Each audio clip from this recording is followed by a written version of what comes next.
Amy, click the link I sent you. Or you want me to send it again? Put it in the chat.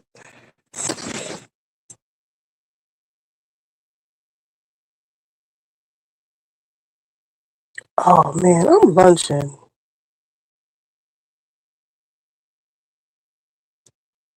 What the fuck?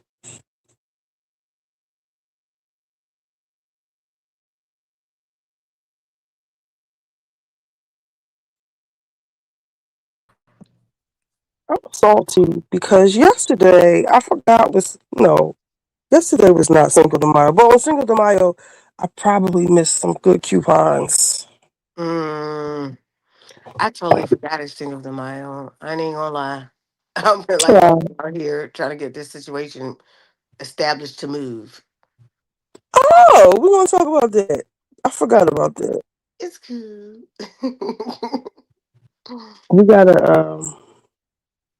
I went to the new spot and they got a pool on this Ooh, a on the spa. yeah, it's a pool with jacuzzi and everything. But I ain't gonna lie, I was like, I told my daughter, I don't want to see you up here because it was a bunch of naked folk just laying all around. I said, getting real No, sexy. nigga, Girl, for you take yourself downstairs.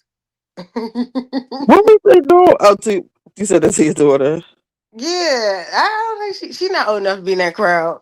The girls had their little bikinis on, and they were laying up and getting their little. I guess they were tanning. Oh, how And old is your I'm, daughter again? she's 15. Oh, she old enough. I know, because when I took up there, this one dude was staring at her. I said, "Oh no, honey, let's go. Oh, I no, don't play those nigga, games." no. Yeah, this is a 15-year-old girl. She was like, I want to come back up here." I said, "No, we'll I figure bet she something out." do. I bet she does. Ooh, they at the age. And I'm like, 15. Me and my daughter was gang warring when she was like, I would say 16, 17. mm. Cause I was like really concerned. But I didn't know it's not my crowd. I know there's some older people in the building, but it's like all the young kids, like the 20-something-year-olds are all up there. I was laying on the beach trying to be seen. Because that one person was in the pool. They just out Ain't there that a naked laying bitch? on the bed. Huh? I said, ain't that a bitch? Yeah, my daughter was like, I don't know. I don't bring my friends over. I said, they told us only two people at a time. Bring two friends. I guess they're trying to make sure nobody acts too crazy. And when do you have to be out by? The end of the month? Yeah. All right. Well, when more people come in, we'll see. I will say though, it's downtown, so I get to walk around down there, and I think I'm gonna like it. Ooh, I love anywhere downtown. Yep, that's the one part I like. I'm down the street from the Washington Monument, so that's like the best part of it. I was like, oh, I'll walk over there and just sit in the grass, have a little picnic. Love it. Shelves the gamer. Shells. Chevy. Shelby. Did you see Drewski's last? He was being a British actor playing a black Yeah. slave. I'm so sick of Drewski. Drewski is a mess. He had me cracking up. He I is know so Callie. funny. I know Callie had a good time watching that skit. She's making fun of all the British actors acting like black people and they cut their Oh no, accents off. remember, he's not funny. He's not this. He's not that. Remember that? Who said that? Goosey is always making me Callie. laugh. It was Callie and Q. Oh, When hell I was talking no. about Cassinet, Drewski, and when they was with Kevin Hart. Oh, that's funny. That's just you got. I mean, Juicy is really spreading his wings. He's doing a good thing. Yes, he I like is. him. And poor Castanet. Cassinet. They said Cassinet ain't streamed in motherfucking eons. Not even this whole year. Castanet, he ain't streaming. We going through something. No. And Joe said he was like We should look in on him, or it needs to be studied. What's going on with old boy? He probably just tired or took time for Yeah, himself. because we stream nonstop. I don't stream, barely stream, and I'll be like, Yeah. Cause this sometimes he be up all night, right? he been going like for a month straight. His Remember he did girl that broke little his heart. university thing? That probably set it off. She said the girl broke his heart, and that's what people say. But it has to be more to it. What the Maybe girl that in like Louisiana mama? They're not together no more? That's the one who hurt him? the one who wanted him to buy her like a Lamborghini or some shit, Oh Lord. and then he said no, and then one of the rappers bought it for her, Oh wow. and then I don't know if it's true or not. He had to like they had some type of agreement where he had to pay her money every month. Who? Lucy had to pay him? Hi. Yeah, it's like an allowance, and even after they broke up. So I don't I know like what it. kind of. I don't know if that's true. A, B. Boy, why would you sign a? So you sound like that girl, Chef Mila. Is that her name? Yes. What We happened to were here? friends. Then we turned into lovers. Then I moved in with him and started working for him. What's what Oh, happened? What happened? did the light go out? Uh oh. What happened in here? Can't convince me to be with him.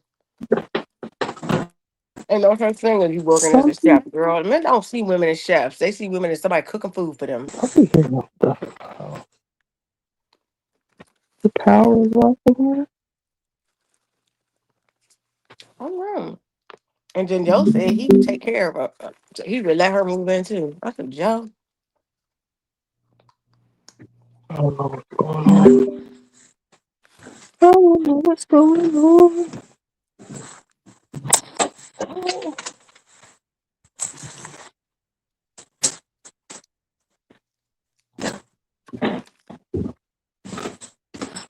Yeah, what were we talking about? Me and Amy were on the phone, just talking, mm-mm. talking to me. And I said, let's go. Because I wasn't going to go on. Because I'm feeling a little nauseous. And in the Beverly Hills reunion, it just was like, what the Is fuck it is over? this? Yes, it's over. There's nothing to talk about. They ain't talk about nothing. Mm. Bolton been lying again. I forget what she was lying about, but about Oh, for Amanda, real? which she didn't say. Hold on for a second.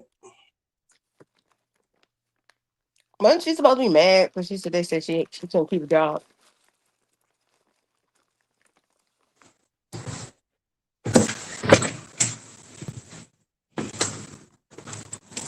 She was lying like about what she didn't say or how she didn't mean something. And, girl, you was messing with that girl all season. Mm-hmm. Being mean, picking on her, your big ass. You don't need to pick on nobody. Your Oh, big Amanda. black ass, yes. And they said Megan said she ain't coming back. And I don't blame her. And that should be Who ain't come worth. back? She said she ain't coming the fuck back. Fuck them Yeah, bitches. Amanda? Yeah, I won't Oh, come back God. neither. This whole Hey, cast is picking on me except for Sutton and Kyle. who And gonna be in the new spot? that is going to. I feel like that's going to be bad for Bose Mm-hmm. and Dorit Mm-hmm. because Andy loves the fact that because he called it like the Camille Grammer effect, where Amanda has single-handedly pissed off the entire cast, and Mm-hmm. he's loving it. So they're going to back up the Brinks truck for Amanda, which is going to make them bitches even madder. Um, especially if she get paid more than Bose, who swears she is like the best supreme marketer of No. And she sat up there and lied and said she taught this Harvard course. No, you did not. Bo want to be so. She want to be so right. It's racism. It's critical addressing. Girl, shut up. No, Bose is worse than Wendy, Dr. Wendy. Hey, Malaya, how's the baby? You and shelves? Y'all got your babies baking in the oven. All Mm. right. Y'all gonna be due around the same time? When did y'all do dates? Yeah, but Bose is worse than Dr. Wendy as far as, being an African who just wants to be bigger than the program. Mm, And it's weird. where is Dr. Wendy? I ain't Hey, seen. I think they went to court the other day and I saw that they did not get what they wanted. What's going They on? said something about they wanted certain financials kept out of court, and the judge denied that. So Oh, they're letting all the financials come in. oh Lord, Wendy. I would just make a plea, even if it's I'm pleading guilty and I gotta wear ankle monitor or pay back restitution. Just no jail time. Because if you take this to trial, you're going to jail. You see what happened with that guy? No, I'm sorry, that girl Dominique Morgan. Girl, she Who? in jail. Who is that? The trans woman advocate. Girl, they said she in jail for 21 days, and she A trans facing. advocate. Yeah, they said she embezzled money from her nonprofit.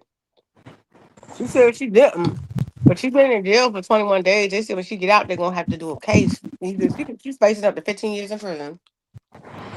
I don't even know who that is. Oh, I'm not even to talk. But if you've seen her, you don't know what she is. Everybody's saying that they feel like she's a fraud. She hang out with T.S. Madison and them. Mm, uh, And T.S. Madison and them have a lot of fraud stuff going on. So I think this girl about to go to jail. wait a minute, let me see. Let her tell it. She's With only doing children, 21 days in jail. She'll be out soon. I can't wait to find out what it is on my birthday. 5:30. I took some birthday last pictures next Saturday. Can't wait to post them. Aw. So you don't know when the babies do? Oh, y'all don't want to tell us. When do y'all babies do? Or just tell us the month. Cause did y'all conceive at the same time? That's what I'm trying to see. I'm just being nosy. We're honorary aunties. I gotta get the baby some Eagle stuff. Mhm. October. Ooh, October. Mhm. Michelle, when is your baby due? Oh, Put and on that's there, yeah. football season too, October. Yes. Mhm. August. Okay. So not the same time, We got a but Virgo in the mix.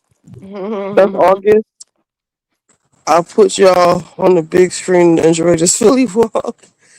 Mhm. Yeah, I got a fake pack of cigarette. I wasn't gonna come on. I was gonna come on and I wasn't gonna come on because I got nauseous because I got a fake pack of cigarettes. So I'm like, let me just go get some because if I order them, it's gonna be $15 extra. That's a whole pack of Oh cigarettes. Lord. It's only like 6 blocks away. Maybe 8. Oh, Mhm. come on. Let me see. Let's see. How do you flip this camera? Um,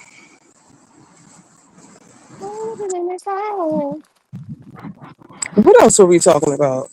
Mhm. Stefon Diggs and Mila, Chef Mila. I think, Mm. given enough time, she'll be back in that house. Yeah, yeah. Because when she left out that courtroom, he tried to sneak a peek at her little booty. You did not tell me that. He tried to snatch a look at little I booty for the did guy. tell you that. Yes, I Oh showed it my too. god! I thought he want her. And like we were That makes me saying, she weird. was messing with him for 4 years. She said they were together for 4 whole years. Why she trying to get him locked up then? Because he beat her up. I believe Oh, damn, that. I'm thinking about him. I'm sorry, yeah. She want him. Does this seem like she want to fuck with him no more, or he just want to fuck with her? But she didn't leave. Because even in court, they was like, he did all that and you still were at the house. You still wanted to, like, have big fun with the wretched.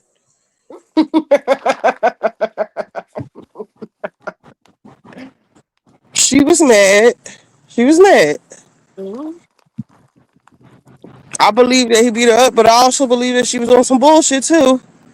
As Mhm. far as Right like, now. why would she lie and tell the people she didn't get paid? The whole thing is just like, what the fuck, guys? Mhm. Stefan, you are, like I said before, like, how the fuck did he grow up? Like, who raised him? Because Mm. whether it's consensual or not, you're not supposed to be fucking your staff. Anybody on your No. staff, I ain't gonna be here. especially as a high profile person. Like, Mhm. even at McDonald's, the boss shouldn't be fucking the employee. Mhm. I remember I was young. I was working at Greyhound. I was like 20 years old working at Greyhound. And those girls were fucking the managers there. And they got to be shift supervisors. I said, I'm not fucking somebody to get $10 an hour. They he tried to give me a little nudge, like, don't you want to be a supervisor? I said, I'm not fucking you. Mm-mm. It's not happening, brother. And them girls were impressed. Because at the time, $10 an hour was a lot of money. But those made my job was old. I was 20. My boss had to be like 35 at the time. Mm-mm. His wife was coming in, raising hell. Because she knew he was cheating with some other girls up in there. To come by that joint and be looking at everybody like, where's my man at? I'm like, no, point over that way. Don't look for me. Mm-mm. That And woman the was trashy. manager, the Greyhound manager. That I remember him and everything. I want to shout his name out, but it was two of them. One was from Kentucky and the other one from DC. And they slept with just about every single ticket Who's agent in fucking that for daggone 10 building. hours? Who's fucking for 10 hours?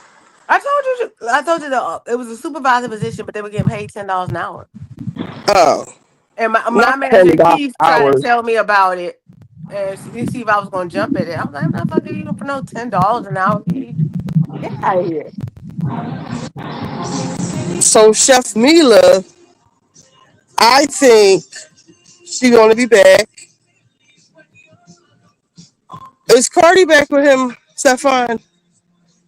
I think so. She ain't been talking smash about him anymore. I'm so disappointed if that's the case. I kind of wonder when she gonna let us see that baby, but she been holding out, so I think she's still listening, dealing with him. She seems so happy on her tour. No, if she start crashing out, she's back with him. And like Cardi, what girl? What is going on in that house? And why are you a part of this? Because people are saying like, you think Cardi knew? You think Cardi knew? Do y'all think Cardi knew he was messing with everybody? Um, yeah, she just thought that she was different. She was gonna come in and shut it down. Those hoes was Do gonna you have to think get in that she was line. if she knew that and was being friends with this girl? I'm going to go out on a limb and say she was a threesome partner. Yeah, she may have really wanted to do it, but Cause I'm the sure girl she was talking wasn't. about her and Cardi picked out outfits to go to what's the thing in Miami called Body. that, Oh no. that she wanted to go to? This art show. I don't know. And that's when she got mad, right? Because he told her she wasn't going. Yeah, I don't know. What was the name of it, y'all? whatever it's called, I forget. Yeah, remember them on the art Basel. Oh yeah, oh the girl was on the boat. Oh, that's what she wanted to do, go on the boat Mm-hmm. when they Is that was what she was passing doing out up the there to get toothpick. pussy? Oh, Oh, so what okay. Joe and them is they said made sense because he was like, it seemed like it's more going on than her just being the chef. Because her, okay, I'm a chef, right? I cook your meal, boom. Mm-hmm. And even worse, I'm on salary and I live here. So why do you keep saying I owe you more money and you got paid already? It's something else. He owe her for something else. Sexing him. Exactly.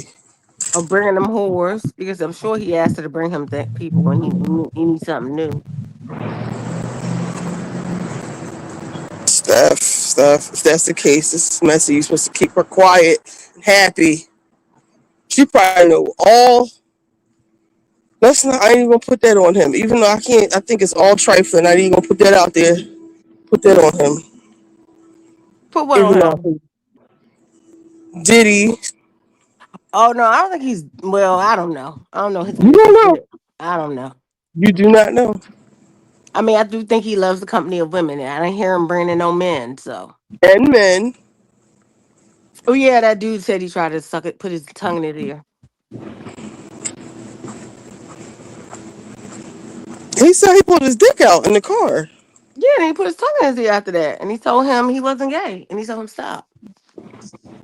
And that's when Stefon switched up and started getting mad at him. Stefan looks gay to me.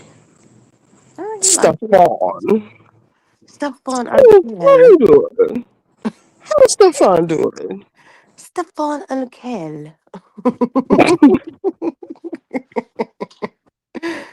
You want to get Do you think down? Cardi should have just stayed with Offset?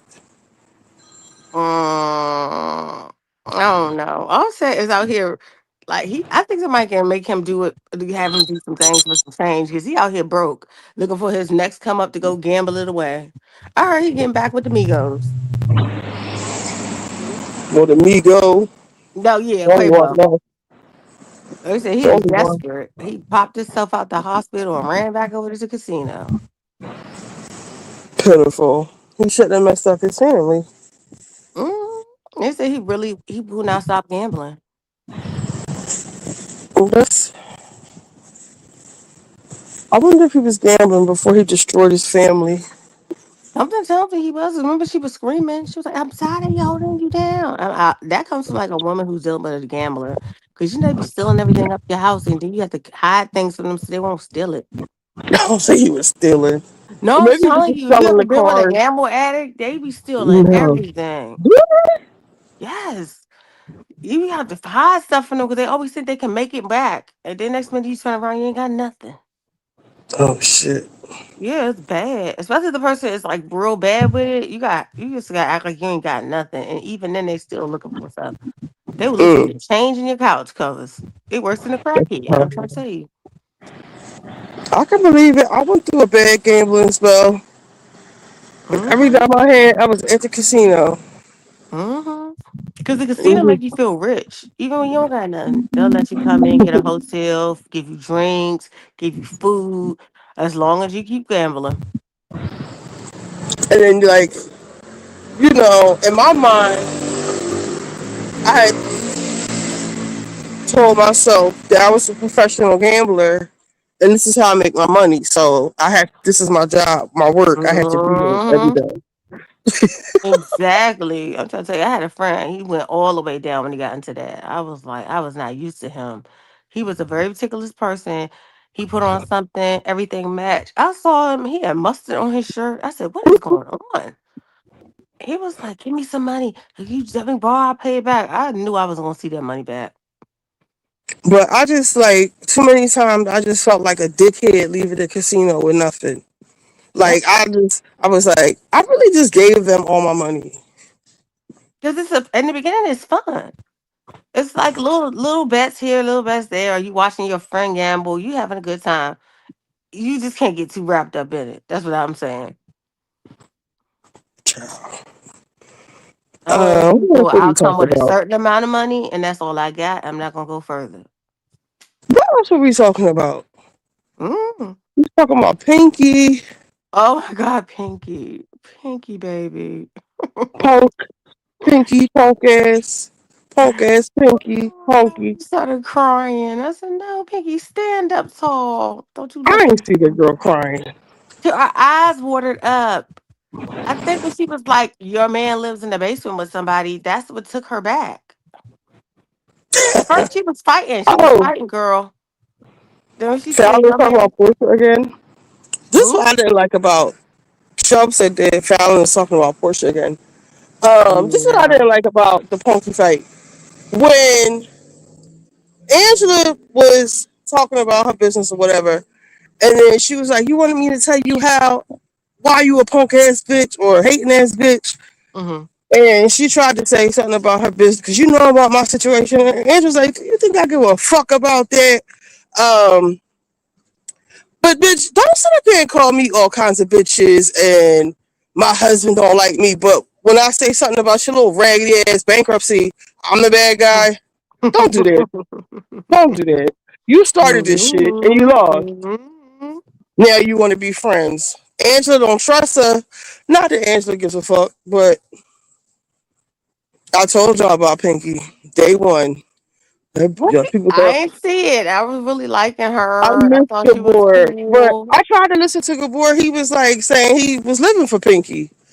I didn't This understand that. last So episode, she showed me that nah, I'm off the team. She was doing too much, especially if it wasn't even her beef to begin with. Like she was really trying to have a moment. It's just she had the moment with the wrong person. and she was I trying to felt come that. at Let me just say Cynthia this. too. I felt that way when they had the situation. They came in the restaurant and she went after Phaedra at her charity. Was like, I heard you said I was eating meat. I was like, ugh. She's kind of coming on strong. But I mean, I understand people want to have a storyline, but girl, calm down. And then when she Oh, didn't get the argument she wanted, then she wanted everybody to shut up. Because Shamia was like, you did say that. And then Phaedra and Shamia started getting into it. She tells them, oh no, you all need to stop talking. It's in my event. mm. I was like, but you brought them Carlos here. said that there is something to the wife in the basement thing. He got a There's, wife in the basement. there's something to it. He wouldn't say what. When I get back in the house, I'll show you. Um, Is we'll it have his to first see. wife? I don't know. He wouldn't say. Mm.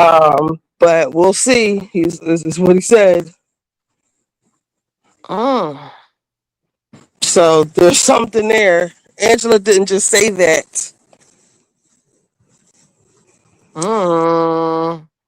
But That means the wife what might you still be call him? in his life. What wife? Didn't they say he had a wife before he was her and divorced he was divorced and got married to her? He I has don't two know. kids. He has two kids. Now he has three with Pinky, and they all Mm.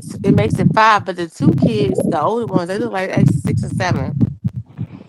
His bottom line was that at least Pinky tried, which is more than Kelly Shamia. Add K Michelle too would have done.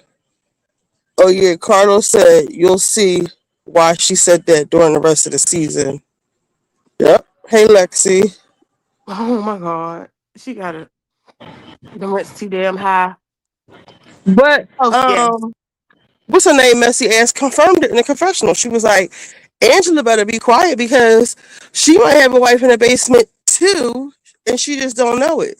She said too, like also. Atlanta must got some real eerie. That's So that's crazy as why fuck. one like while Gabor say, "Well, don't speak for me or don't fight for me." This is why, because you wound up giving. I guess nobody else was paying attention when she said that, but I caught it. She said she might have a wife in the basement too, and just don't know it. Mm. Mm-mm-mm. So drunk ass.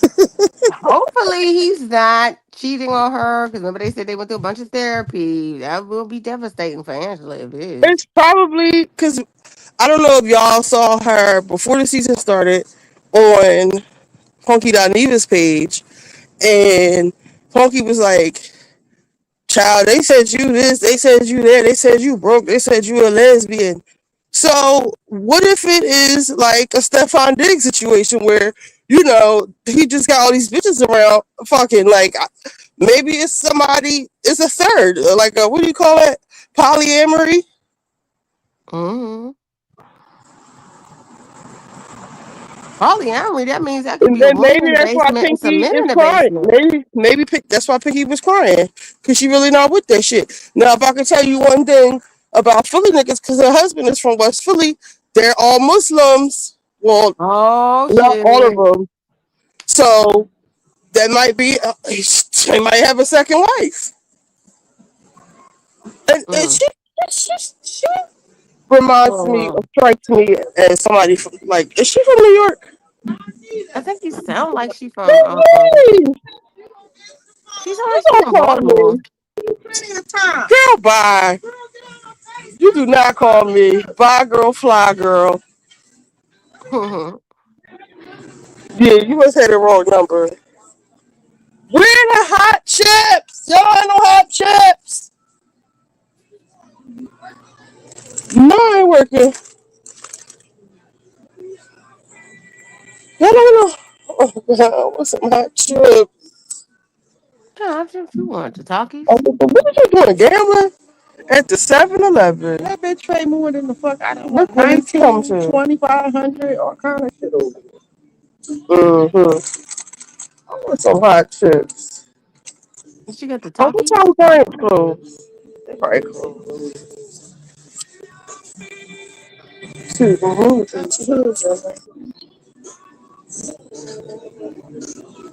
yeah, that's my number. Call my phone there right now.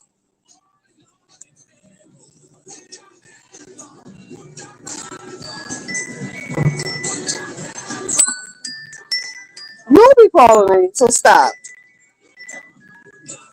This is you calling me now, but you don't be calling me. I don't be having on this call from you. Call because this dude who come in the bar, he owns an event space. And he's like, I give you the whole Mm-mm. event space.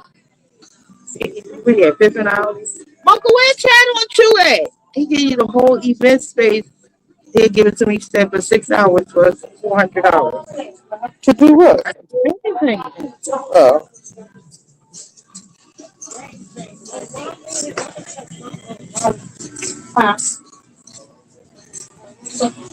Yeah, I really want some hot potato chips.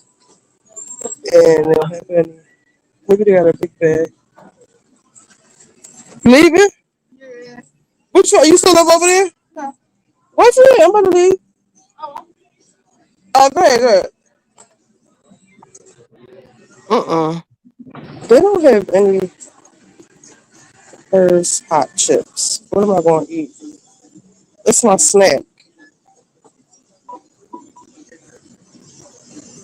Do y'all have any more potato chips in the back? Y'all got any more potato chips in the back?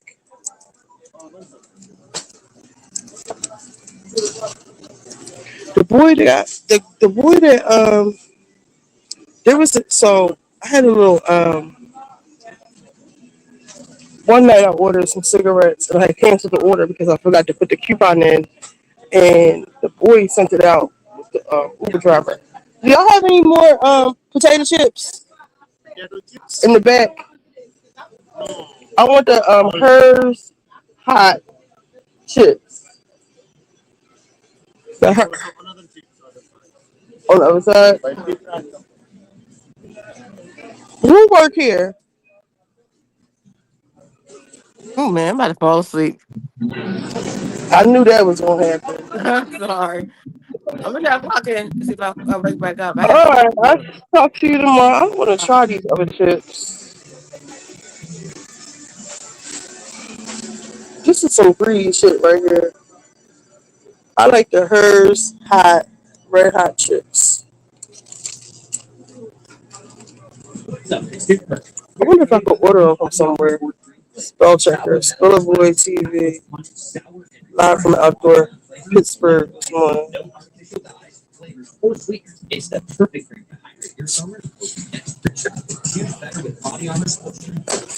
They gotta have some. Classic subs and wraps, like a $4 chicken Caesar wrap. Fresh picks, unbeatable price. That's your game plan. I'm in Philly. I'm not in Pittsburgh, but I've been there. It's like it's Pittsburgh is like all hills and shit. I wouldn't live there. I guess I ain't getting no trips. Don't you hate when you have your mind set on something and you can't have it? And I'm not really processing it.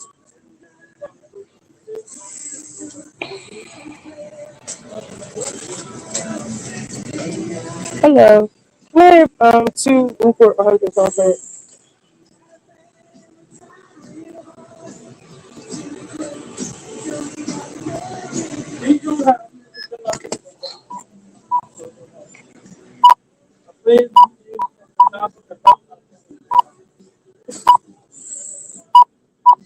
You have to clean the screen. The screen is dirty. No, it's that properly. No, it's stuff all on it. It's a new virus out. That's why you gotta clean it.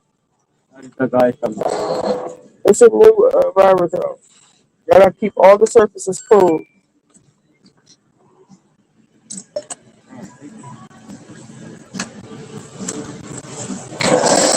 I mean, it's not. It's just boring. It's like it's all suburbs. I'm trying to think of a downtown area. It's like an urban area. If it was, I didn't see it. That's mine. That's mine. Oh, I thought you thought it. You said no. No, I thought that was mine.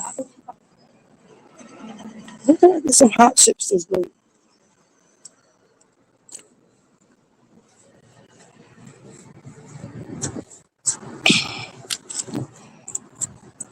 Shoot, I could. I got a friend down there. He owns a bar and a store, like a cell phone store. If she wants to like go out, I don't know how old your sister is. He's kind of like my age. He might be a little older than me, but like I said, he owns a bar. If you want information, I will give it to you. Well, I'll hit him up.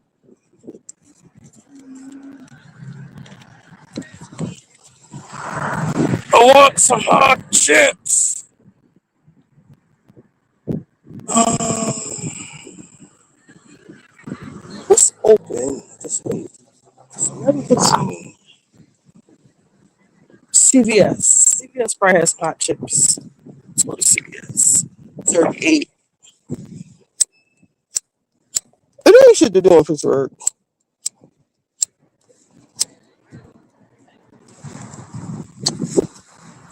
That's just a black ass bottom line. And the bar he has is like, all right, some nigga shit.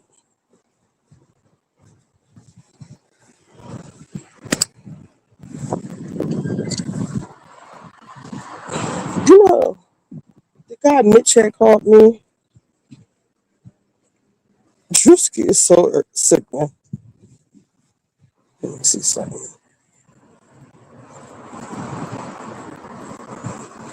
Where does it show you the people that called you? Somebody called me from here.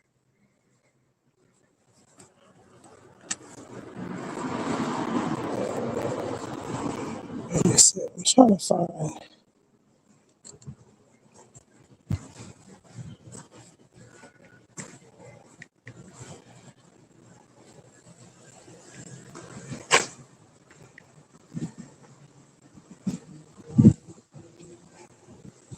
Um, how do you call people on Instagram?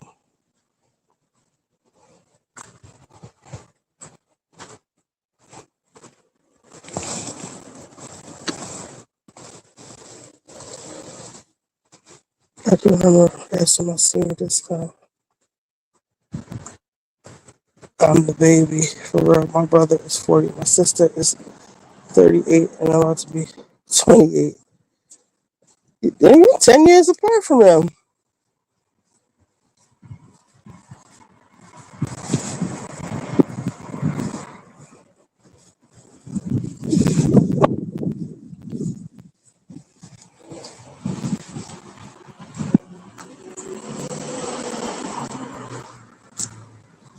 It's 8. I don't know.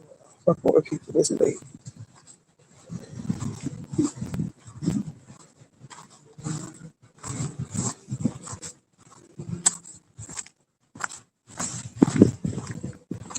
What else did I see?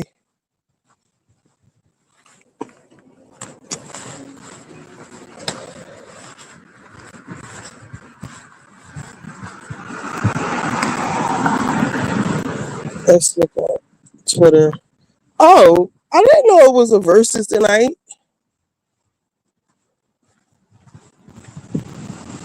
Let's see.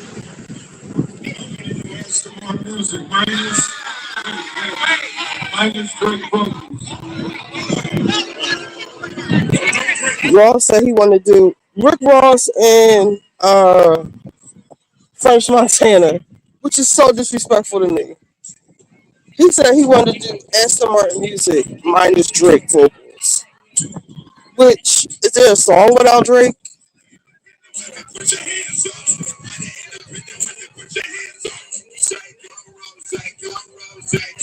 I wonder if Jamal is awake.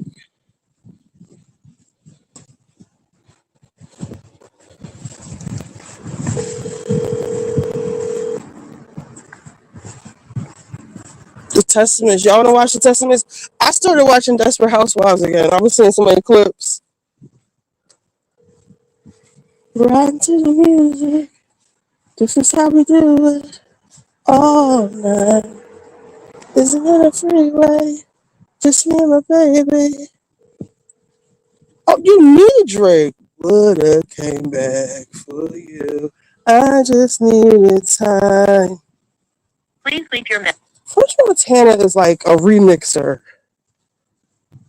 Don't stop, get it.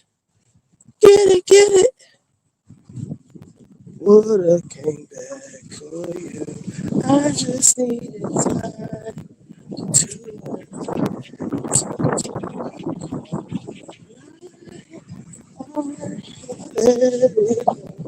whether it's wrong or right.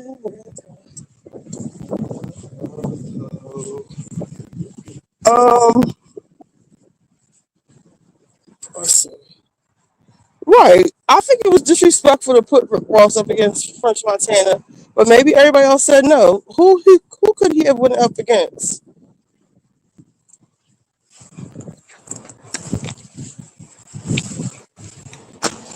But I would have came back. Yes, that's for Housewives of this shit. I kept seeing all these clips, and it's on the app that I told y'all to download. That it's damn near impossible to get on the iPhone now.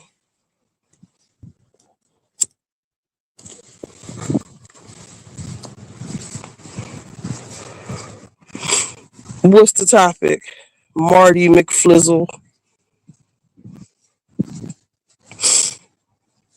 Tell me. I started watching Three's Company. I think I've ever watched Three's Company on Peacock. Leather boots, jeans, and jumpsuits, and Janet's hair was too cute.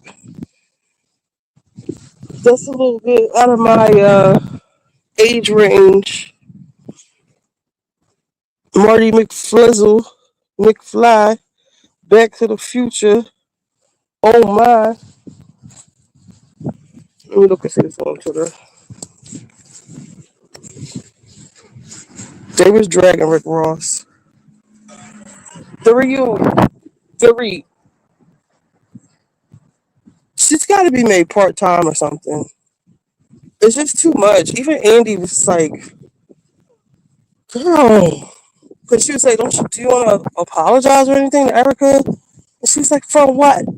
He was like, because she just said that you hurt her fucking feelings. I gotta look at their hair.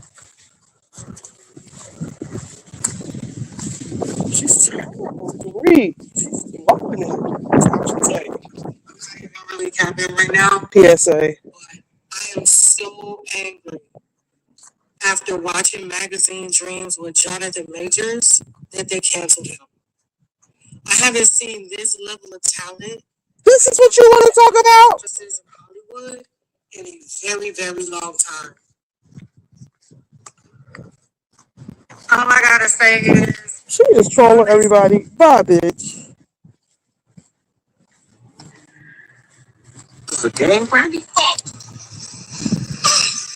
It's Stefon Diggs, former chef.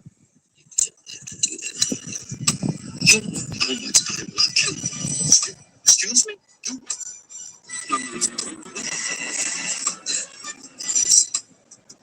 I'm so sorry. No,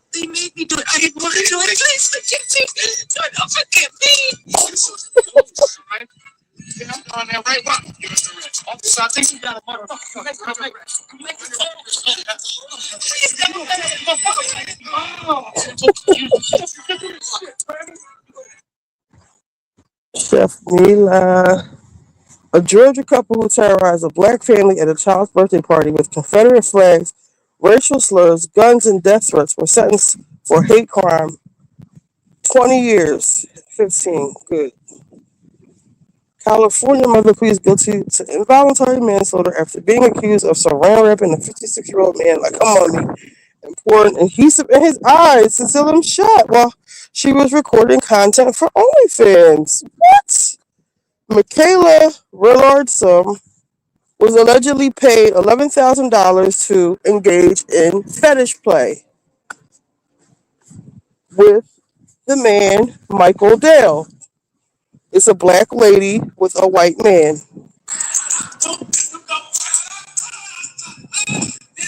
Hold on.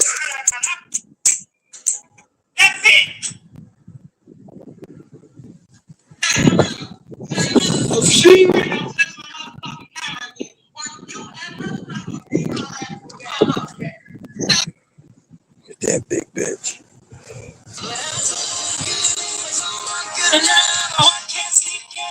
She wrapped him up like a mummy, poured glue in his eyes.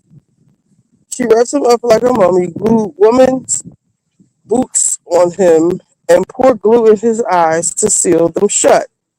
When police arrived to the scene, Dale was found with a bag over his head. According to reports, Rylardum's husband was she has a husband was aware of her activities and even helped run her quote unquote business. Rylardson pleaded guilty to involuntary manslaughter. She will likely be sentenced to 4 years. Yeah, because you killed that man.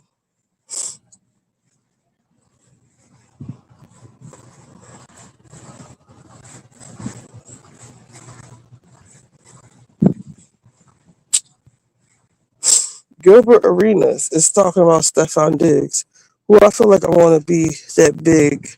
No, you ain't. Stories and the world believes you, and then the person who's guilty is apologizing because you've seen it in real time how easy it is to just make up stories and the world believes you, and then the person loses everything over it. He didn't lose nothing. As soon as I seen the first clip, he was sitting like this. I was on the bed. Case over. Case over. You on the bed? Huh? What you on the bed for? Like, why you on the bed? Like, when it first happened, and she was like, oh yeah, I'm on the bed. Like, why are you in the man's bed if he ain't smacking it? So obviously he's smacking it. Shut up, Gilbert. So this Marty McFly person wants to come up.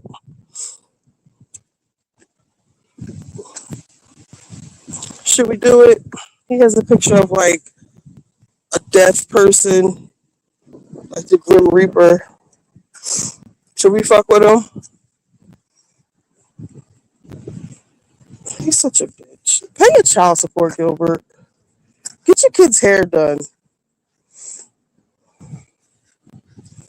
The mom was killed during a fight. She was with her daughter. The mom had a gun, and after she was killed, the daughter picked it up and emptied the clip on the killer and everyone around. I know that's right. I'm fine. Look at this. Don't break him up now. Let him fight. Let him fight. Don't mess with him.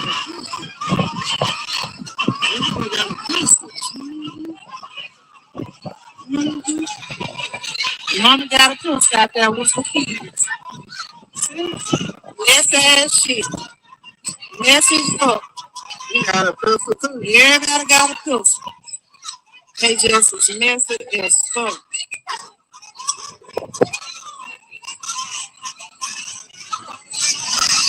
Messy as fuck.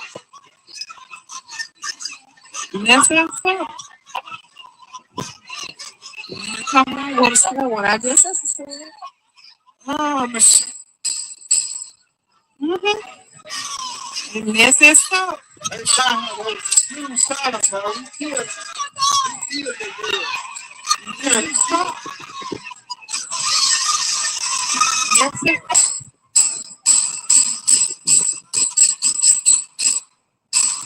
Oh my goodness.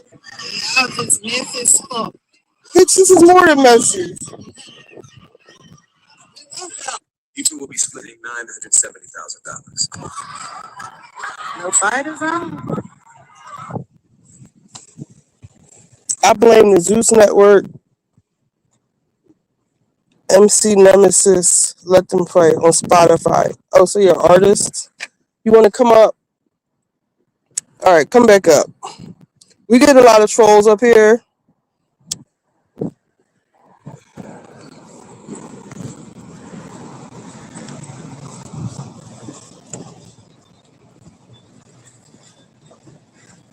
What a came back for you. I'll blame, um, what you call them? Lemmy, what's it called? Bad girls, baddies.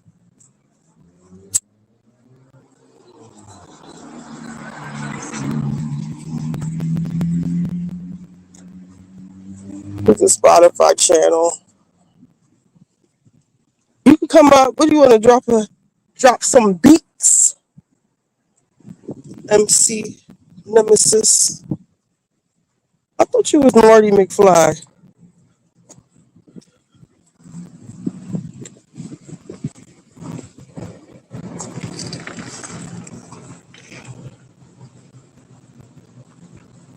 Yeah, Malaya, you saw it too. Carlos said that it would come out. Whatever is in the basement over there at Pinky's house. You watch baddies. Shame on you. Shame, shame, shame on you. Damn it. I have. Mm, I always leave my coupons in the house. I'm the problem too. These little girls watch that show, and the moms too, and they all want to have Fight Club all the time. Let's see. I don't even see any hers shit. See hers. Don't tell me I can't have fun. Nothing. All right, we got this. Don't have the big bag. Got the small bag.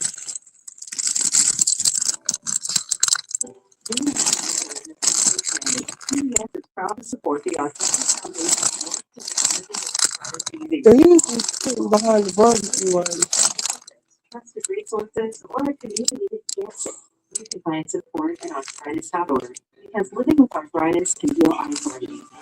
Ladies has their own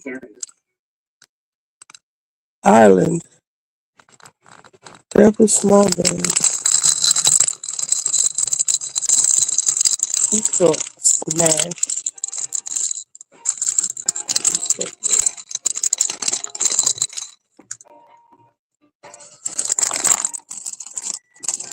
I gotta stop smashing the chips.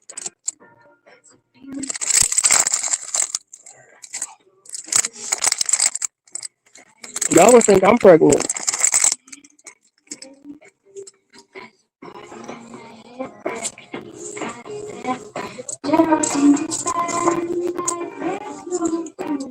Candy Crush. Gift card? Stop it.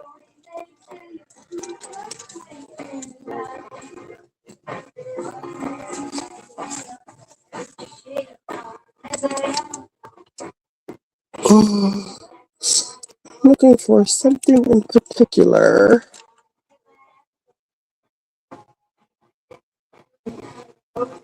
Let's see.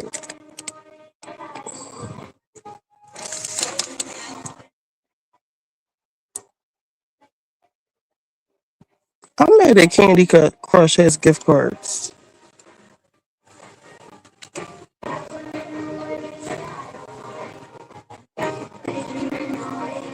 Roblox, Candy Crush, Mario, Instacart, Guava, Roblox.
There's so many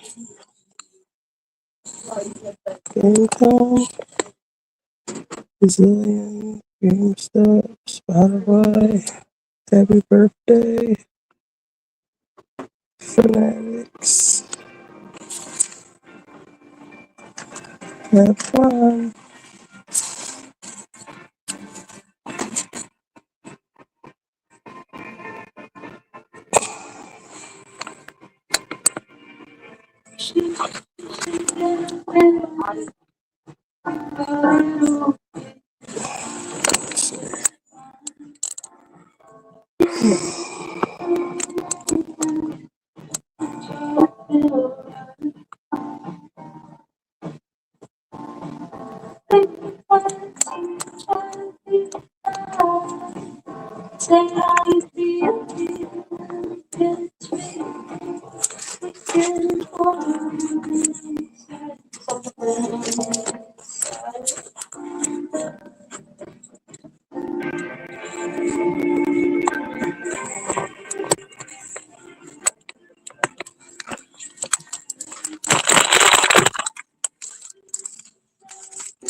You have your please scan it. Lisbeth should be quick.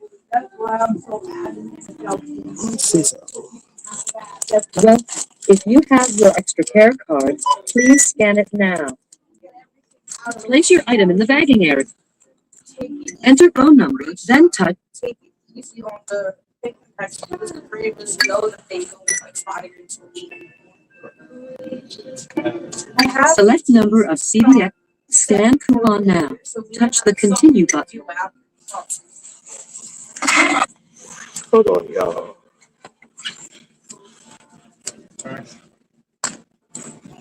If you are finished scanning, please touch finish and pay.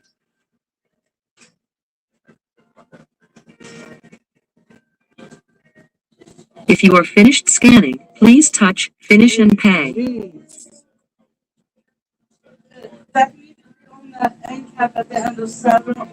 If you are finished scanning, please touch finish and pay.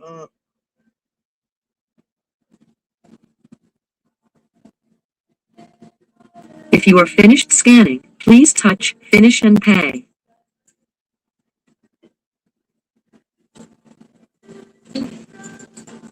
If you are finished scanning, please touch finish and pay. Sorry. Welcome. If you have your extra care card, please scan it now. Finish and pay.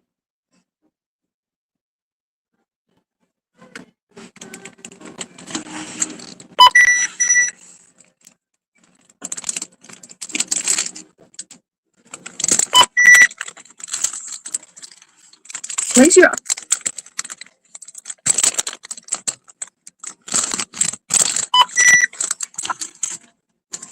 Place your item in the bagging area. Please enter card amount. Please wait. System processing. Please take your purchases and receipt to a cashier for payment. Thank you for shopping at CVS. If you have your select number of CVS, please scan it now.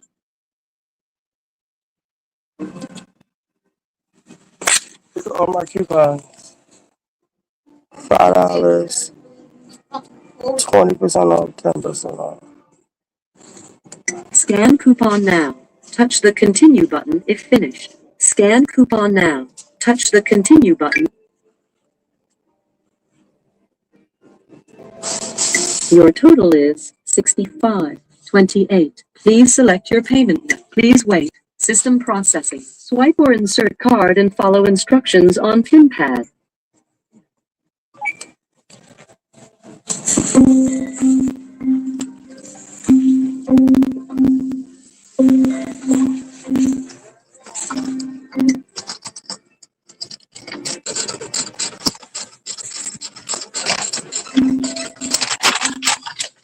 The girl got some chips. She got her chips, y'all.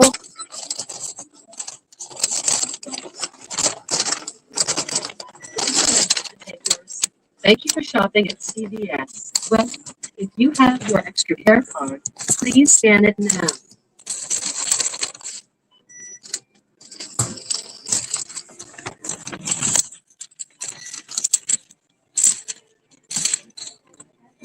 You know what I mean? I was watching Bad Boys. What's Bad Boys? Oh, the movie? Or they got a new Bad regular coupon. You're gonna great coupon. $2 off. Listerine, Nexium, heartburn. I saw something where people were taking Pepsid, Pepsid and Claritin, and I don't know what it's supposed to be, but it's supposed to be something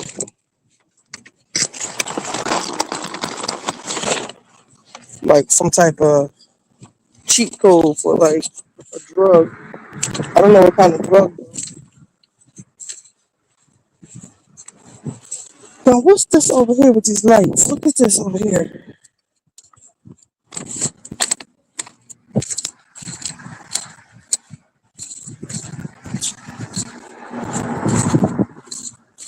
This some taco shit.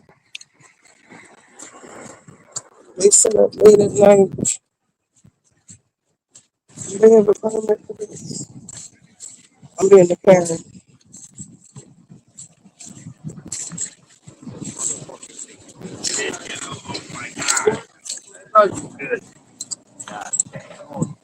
What's going over here? Tacos? We have a 3 for 10, 5 for 50. We have a brisket, all egg, pork, chicken, chorizo. No, thank you. I thought I smelled crabs. No crabs? They selling tacos. No fucking tacos. Did you see the way the meat, the color of the meat? I don't know. And I never saw them there before.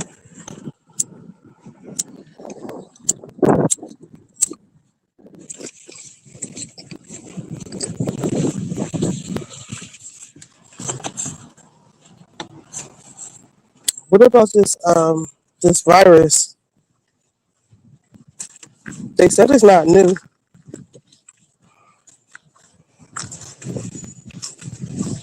It's making me not want to go on Trumpo. I don't know what Trumpo is. I know he said he had brisket. That didn't look like brisket to me. You know, I'm a beef connoisseur. That shit look like they marinated it in Takis.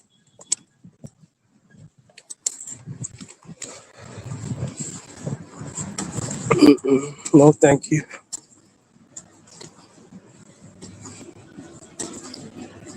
gonna have people sick like Miss Tina. Sky looks so pretty tonight.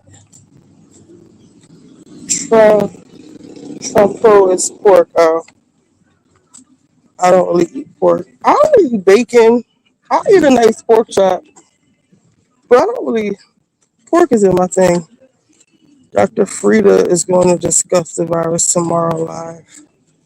They said it's not new, but it comes from droppings from little animals, but infected animals. Somebody was in Argentina. I forget who they said.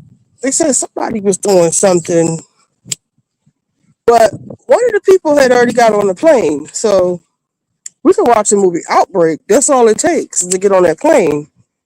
And then everybody on the plane is infected. And then they go home. Everybody goes their separate ways and they just start infecting everybody. I'm scared because my family insists on going on family vacation every year.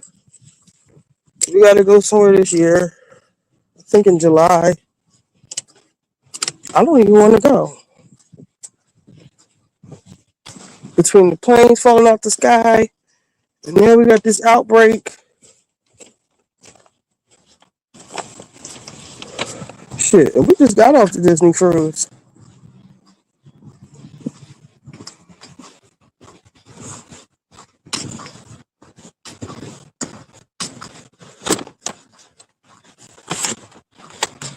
Sorry to those people. Are they still stuck on the boat? Oh my god, I couldn't imagine being. Do you know how small those fucking cabins are? Even a nice cabin, even a quote unquote luxury cabin, it's just a room. To be stuck in a room, you know they're not letting people just walk around. It's like being in jail. Even in jail, I think you get, even if you're in protective custody or solitary confinement, you get an hour. Um, I don't know what they call it, but you get an hour time outside of your cell every day, in addition to like going to wash and use the phone. So it's not healthy to just be sitting in a, for your mental health, just to be sitting in a fucking room and then don't let you be feeling sick. And then like, what about the people who are on medication like me? Like, oh my God, what if I would have run out of Xanax?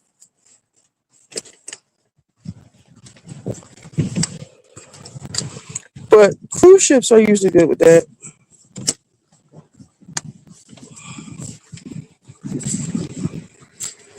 Yes, it is.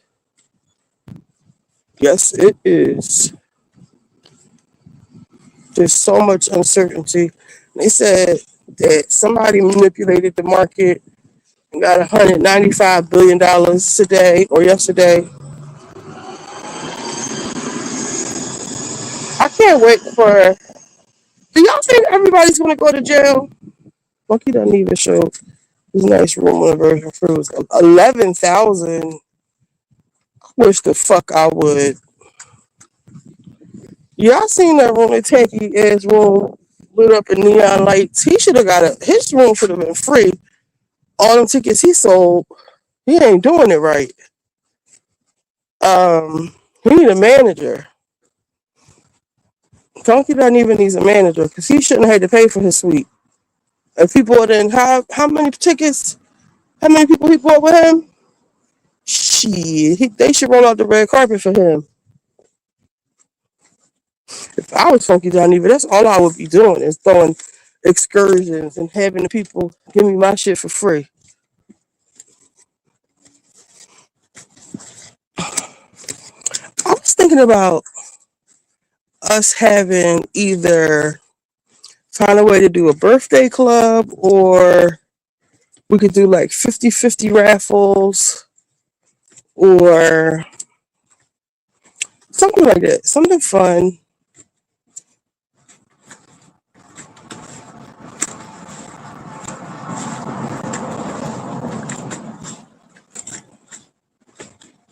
Yeah, the publicity, exactly.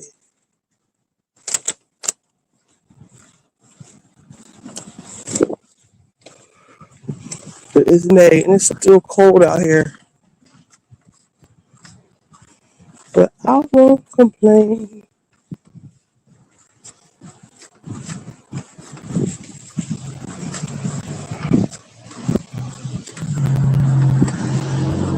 I think I'll write my Better Business Bureau, one of my Better Business Bureau complaints against Patreon, because Patreon is playing in my face.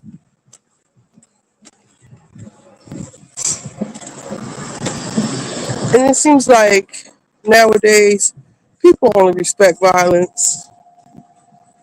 You know, they only respect violence.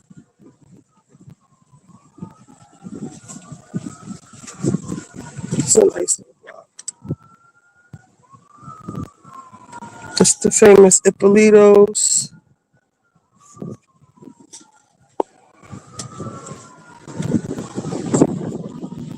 They said the mob on this restaurant right here.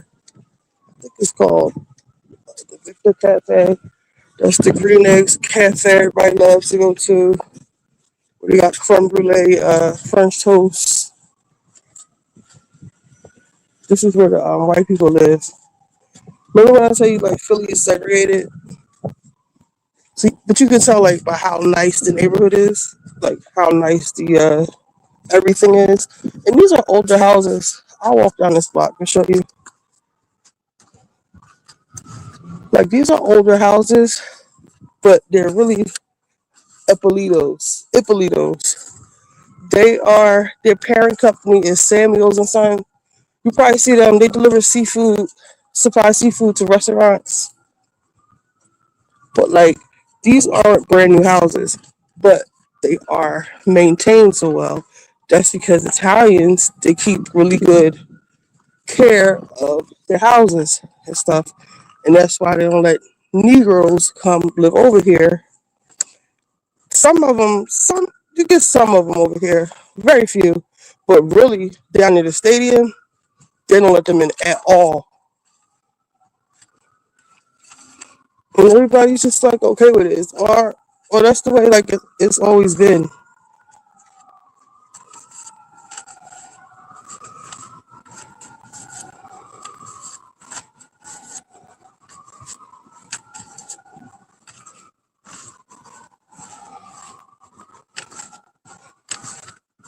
You gotta see this place during Christmas. They got Miracle on 13th Street. I think I rode past there by the black woman who was being harassed by her neighbor.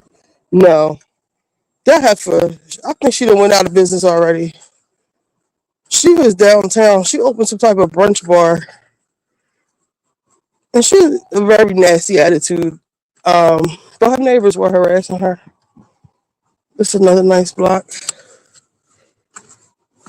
Now we're coming up on Broad Street. So this side of Broad Street, where I live, is where the Negroes live. But let's see, from here, Broad Street is like 14th Street. So from 14th to like maybe 5th, maybe like 7th, you start seeing some more color around there. But all this is white or Italian or white.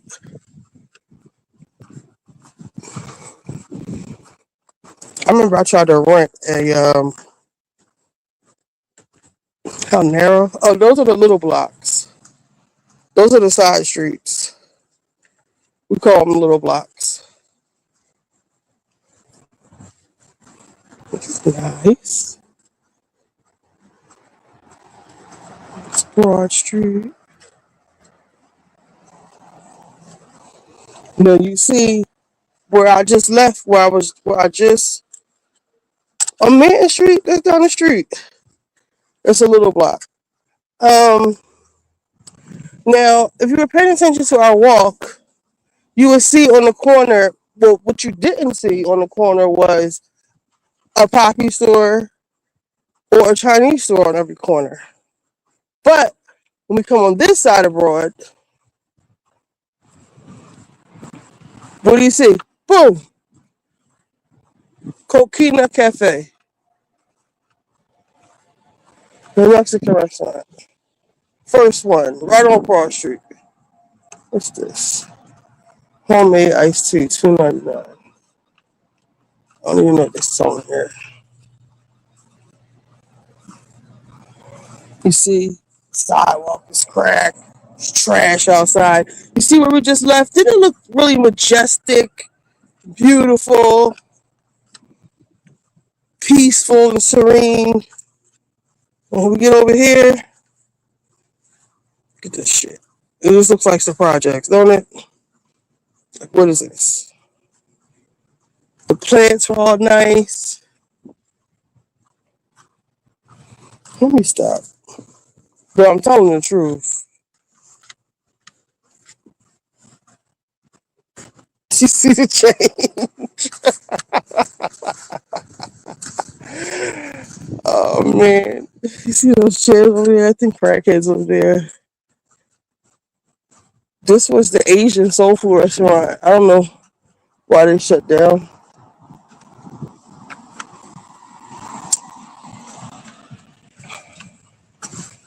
You can like, I'm looking in the camera and you could like really see the change. There used to be so many roaches in this house right here. Isn't that terrible? That's why when they say that, I don't even get mad when they say they don't let black people live over there. Everybody pays taxes. I don't get mad because I see and I know how we try to keep up our little house and people try to come in and fuck it up. So I don't get mad. I wouldn't want no niggas in my neighborhood either. What's this? This is a big weed or a plant. This motherfucker. This might be a. You think this is a weed? How big that is?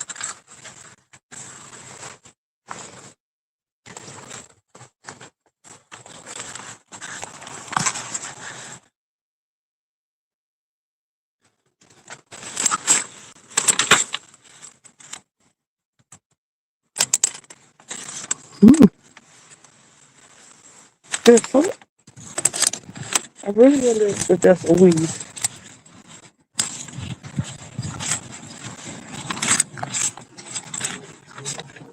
Does anybody else have an iPhone and it has mysteriously changed itself to uh, work? Like you know how you can put it on Do Not Disturb, let Google identify it. My phone keeps going in work mode as opposed to like Do Not Disturb, even though I've turned it off a million times, and it doesn't give me like a text messages.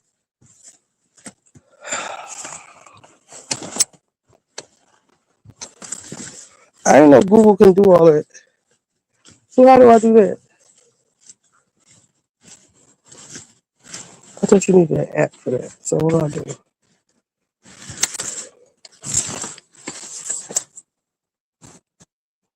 Reset it. Let's see. Should I take a picture of it? Let me see. I'm on the phone of these people's house.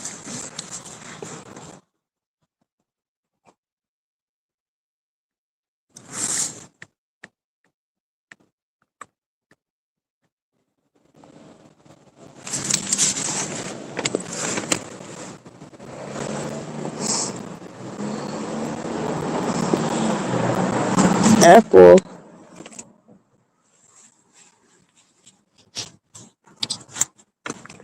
It says picture this. I don't want the app.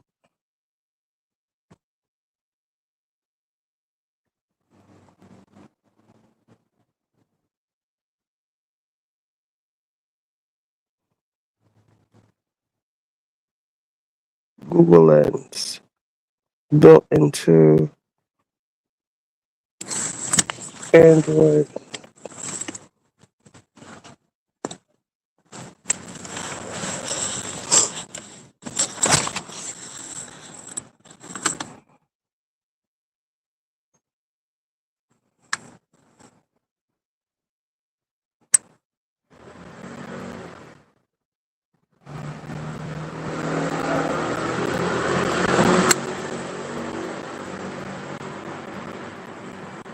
Google Lens.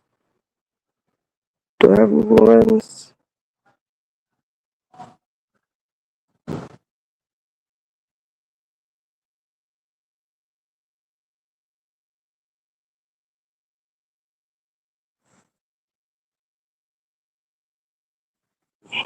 Just take a picture of it.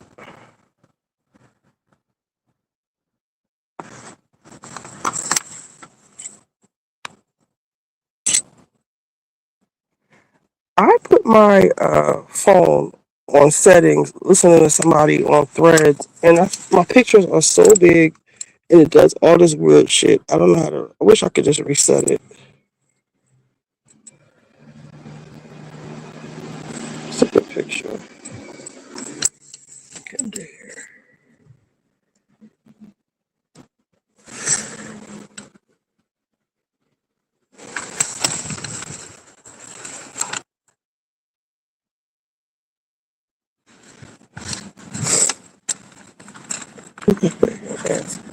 Alright, let's see. Okay.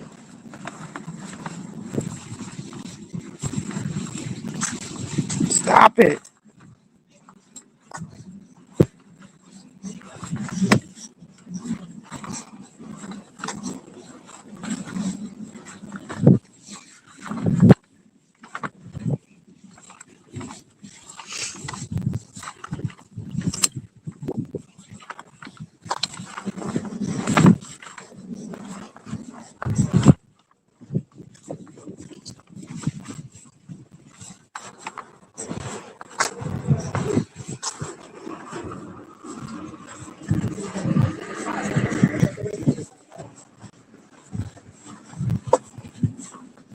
This plant in the image is a hosta, popular perennial known for its lush foliage. Let's see. $25. Can we just do images? Oh, we got these in our backyard, but they don't get big like that. It's called a hosta.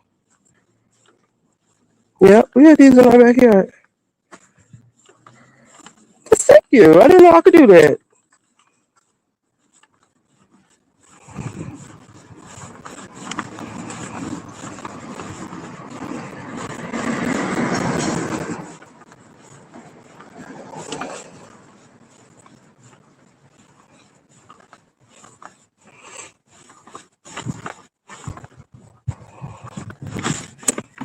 ASAP Rocky jewelry.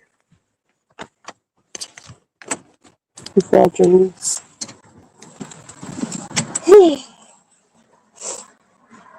That seems like they were gone for a while. Uh-oh. Something fell out of my pocket.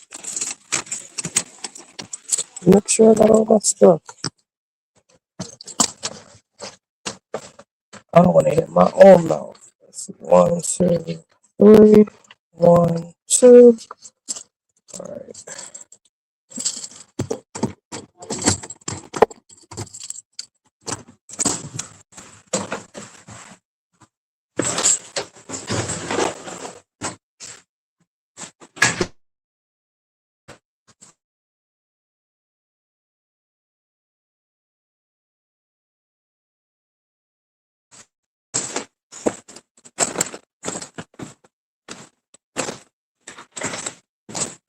Wash up this couple of little dishes right quickly.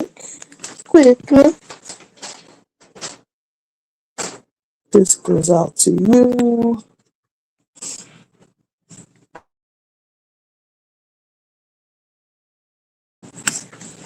And there goes driveway. It's long.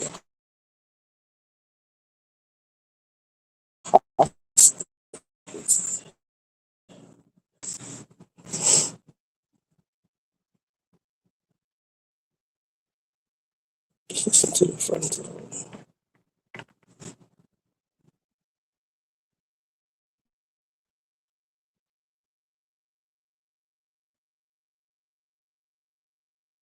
Breeze comment reads, I love the Caterpillar movie on Netflix. Glad you guys discussed this. The algorithm kept suggesting it to me and I finally caved in. I like when one of the patients was going to like a spiritual guide in India and the woman basically told her she will never be happy by changing her physical appearance until she heals her in herself. And that was it was such a small moment in the film, but it was such a major moment. So I'm glad this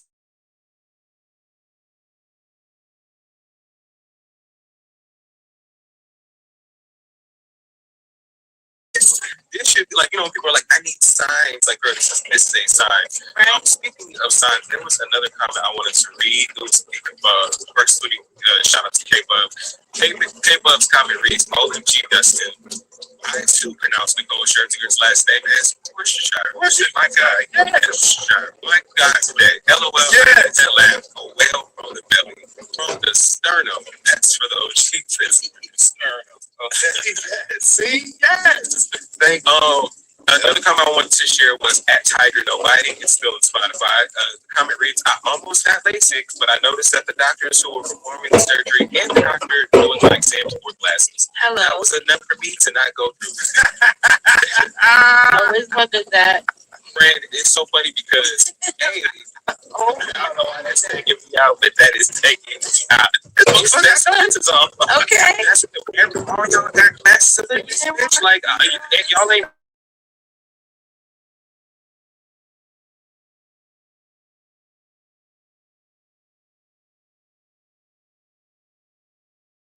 I've always spoke about LASIK. I've met people that have gotten in there like, oh, I don't get it, or I've gotten it a couple of times and it didn't work. And I'm like, why didn't you get it?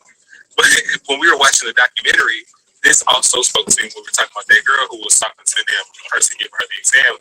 And he was like, he wouldn't get it. She was like, oh, if you had a daughter, like, no, I wouldn't have my daughter doing this. Or like, I don't have a daughter. Like, he wouldn't even answer the fucking question because he knew he wouldn't get that. So it was just, there's ways of how many different ways to tell you that the shirt is red. Okay, this is dumb. Hello, what the fuck? Girl. So that's how I want to share. Because like these bitches were so crazy on that documentary. It just really spoke to how deep whatever change they felt like this was going to bring them. Anyway, last comment is by Rachel. This comment reads, I need to watch this doc, but I've always thought that people needed to get a psych eval before some of these extreme surgeries. For example, a tale a tale of two surgeries. My girl Kelly Rowland wanted to enhance her breasts, so she just went to a B-cup based on her body frame. Seems okay to me, but when these people get jumbotron tatas and booty on a small body, someone needs to step in with an eval. Side note, LOL, but I'm gonna leave Dolly Parton out as an outlier because she be roasting herself as a Dolly out of. Thank you. That is messy, and I love it.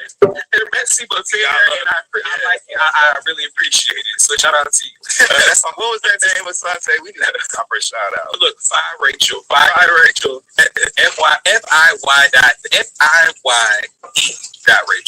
Rachel.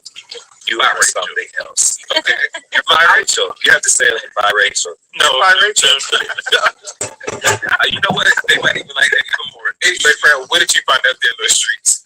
So Robert Randolph in the Patreon community said, this is why Toni Morrison's The Bluest Eye still matters. And you know what? Let me tell you something. I had that in my notes, and then I felt guilty. But I said, let me not bring Toni Morrison. Somebody else said that in Spotify comments too. Something about it felt wrong. Even though this is literally what the book is about, but I don't know. This seems too elevated with her. With caterpillars. You know what I'm saying? Oh, maybe. Anthony says, my trauma-based body modification story, you're going to love this one. It's kind of interesting. About 5 years ago, I had this brief stint of trying to make myself forget about a really bad breakup. So I got myself into my hobby, which was tech. And long story short, I ended up going to Vegas to a tech convention based on ethical hacking. And I saw a booth doing implants. Okay, I saw a booth doing implants, and I ended up getting an NFC chip implanted in my hand. NFC is the tech that allows you to use things like key cards on a badge system. I have it programmed to copy the key fob to get in my building. It freaks people out sometimes, but it's still really interesting. It is very interesting. You can program on his fobs to this chip. Actually,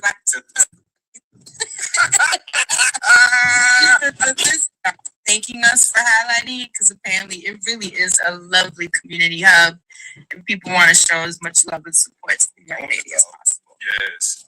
Right? Keep supporting Aaron. It makes sure people support it. And lastly, Cording said Dustin being stuck on the man's name being Spencer is killing me. Christine. Look at my sweat blowing. It gets better, watch. I remember I called customer service or something and it was pissing me off. They were clearly outsourced in the Philippines or India. And when I asked to be transferred to a supervisor, I asked the rep for his name. That man told me his name was Chris Brown. To this day, that shit bugs me the fuck out. I know she was so mad just looking at the phone. Chris Brown. Last one. Chris said, Fran, the Notes app is definitely a millennial thing. Oh. For me, it extends to any app. Okay. I can make I got read. I got read. It's right here. That. She said, for me, it extends to any app I can make folders. Facebook, Instagram, TikTok, Pinterest. All of them have at least 10 folders sorted by restaurants, recipes, life hacks, cleaning hacks, mommy hacks, you name it. I've used about 10% of everything saved on all the sites, but I enjoy organizing it all.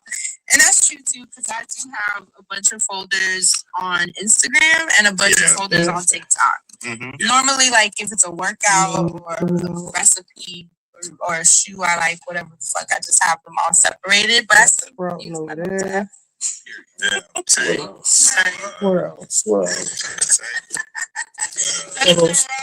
there. Yeah, that's just me. One tweet this week. Shout out to the Twitter account. No context. And then over here, I have seen it. Yeah. So the actual handle is humans no context. But they simply quoted a video and said, I love it. In this video, the video is captioned, the tomato, as soon as I take the first bite of my burger. And I'm going to play it on here for our, look. That's okay too. That should be gone. The tomato slides right out. Why? Why? So you know I saw that and literally again. I like pull this one out because it's struggling.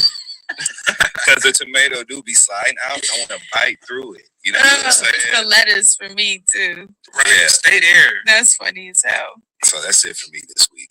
And that means that is it for us. Do you guys have any other announcements? Anything else you want the listeners to know before we jump in? Not this week. I love the smirk. All right, let's jump into this week's episode. Welcome to the As routines shift and summer plans begin, it's easy for learning to take a back seat. iExcel, however, makes it simple to stay sharp and keep skills fresh in just a few minutes a day. iExcel is an award-winning online learning platform that helps kids truly understand what they're learning. Whether they're building math confidence, strengthening reading and writing skills, or reviewing science concepts, iExcel is used in 96 of the top 100 school districts in the U.S., and studies show kids who use iExcel score higher on tests, and it's been proven in all 50 states. We've mentioned on the show for the past few years that we highly support iExcel. They are wonderful for kids, especially with the summer coming up. I actually think this is really where this program shines because we are constantly trying to keep these kids stimulated without interfering in their fun, but also just not wanting them to come back to school in the fall completely numb, completely clueless, and just having a hard time getting back on track. Just a few minutes a day will help them stay there. So I highly support iExcel, especially for those children in the summer. Make an impact on your child's learning and get iExcel now.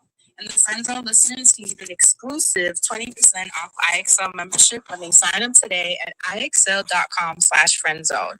Visit IXL.com/friendzone to get the most effective learning program out there at the best price. Happy learning. Y'all know what time it is. Your outdoor space should feel like you, but it can take a long time to get there. And I'm talking about things that I know. Fran and Asante, y'all both know that I just got my place a year ago, and I have a large outdoor terrace that I'm so grateful for. But it takes a long time to improve that, to get all the things, to even figure out what you need for the outdoor space. It takes a long time, right? But enter Wayfair to help you out with all that. Whether your vibe is modern, coastal, which I love, farmhouse, or eclectic, Wayfair has the pieces to create an outdoor space that is uniquely yours. And I can link up Wayfair and tweet the best. Absolutely did. And I don't understand the critics that are killing it. I really don't get it. I thought it was lovely. I was singing along, not in the annoying way, because obviously you're in a theater, but you just bop and jam and sing along in your head. It was so much. When I tell you I couldn't sit still I'm not kidding you, the entire film. I had so much fun. I don't remember the last time I had that much fun watching a theater. Yes. Okay, just say. So good. Fantasia acting her ass off.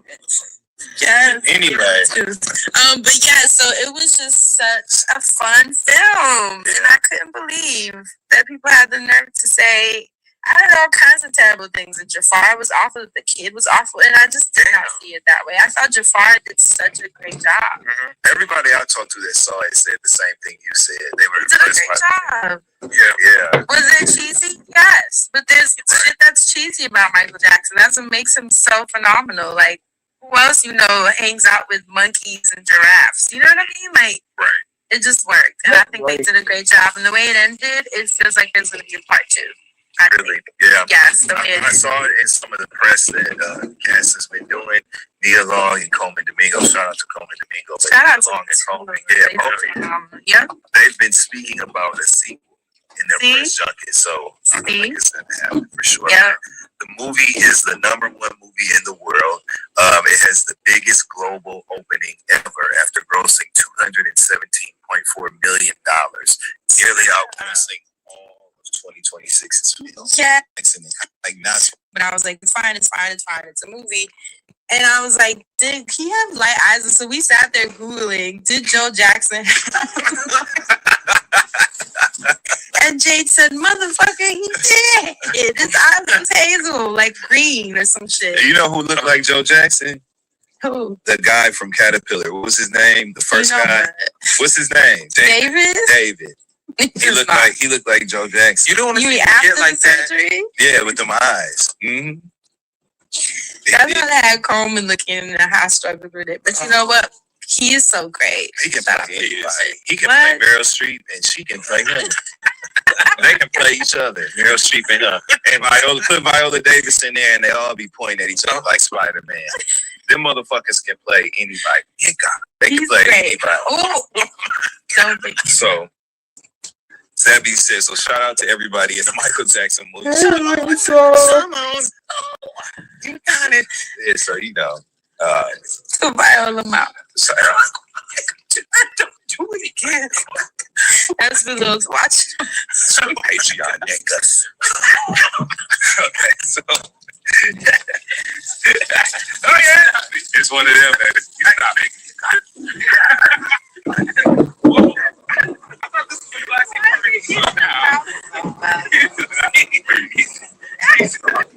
He's like doing it too early, so I don't want it to happen. My bad, my nigga. Okay, now you doing like you're a Carmichael. Oh my God. I just thought about him with them diabetic sides. Sitting on that stage, legs crossed at the knee, hanging over like a fern. You know what I'm saying? They did that time. Wait. Emmy trophy heavier than him. Anyway. Patreon remembers. Okay, the North remembers. Rashad Alexander Rogers. I remember. So now, from that, let's go to some other news that can be considered good, because obviously,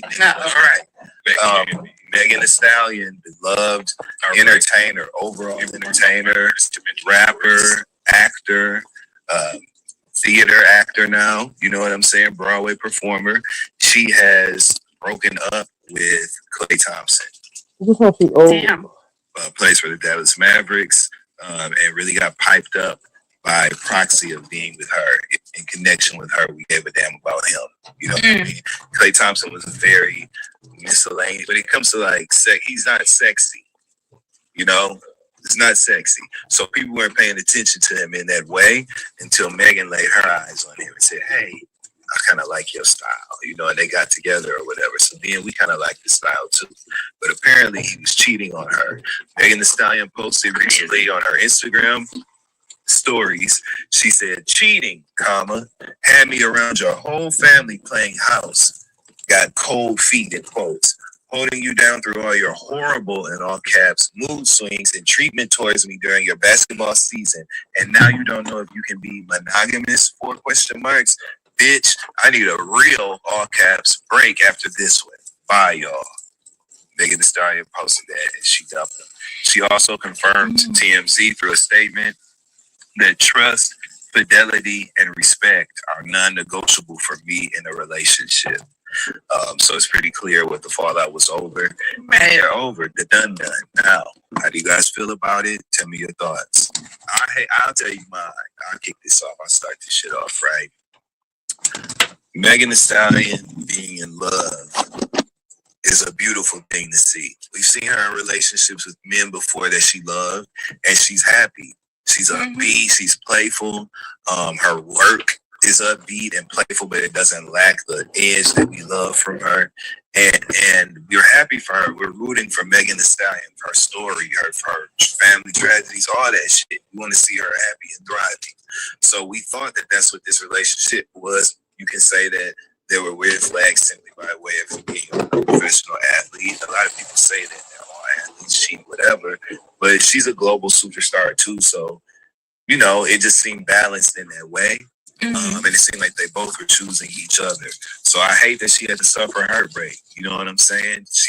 Watching her Prime documentary really changed things for me. It made it very real. It gave me an emotional intelligence towards her. You know what I'm saying? I pay attention to how things make her feel as a fan now, based on what I saw in that documentary. So I'm sad that she's going through this breakup because I know she really fucked with him for real.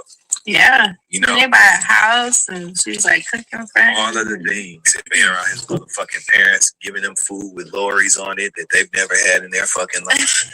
You know what I'm saying? All of the things. So I was sad to see that.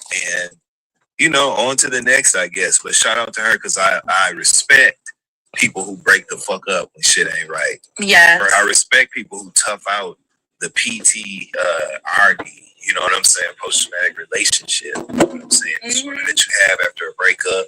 I respect the people that are willing to go through that instead of going through that. So shout out to her for that. Klay Thompson has not given any comment yet.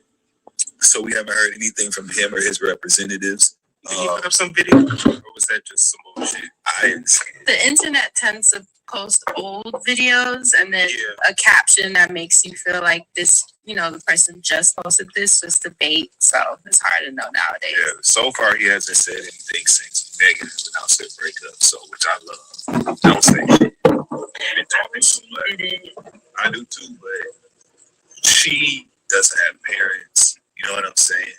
She feels isolated and alone. Again, we saw all this later on in the documentary. And so she's a younger woman. This is what they do. People like me and you would never, ever. You know how much shit I could have put on my stories? What? That would have had our shit piped up.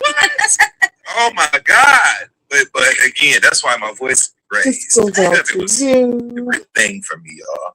So, but we don't do that because of our age group and because we were adults before. We're not adults, but we were alive and having emotions and shit before the internet. Before you were able to express yourself in that way. So her doing it, It would have been my choice, but it sucks.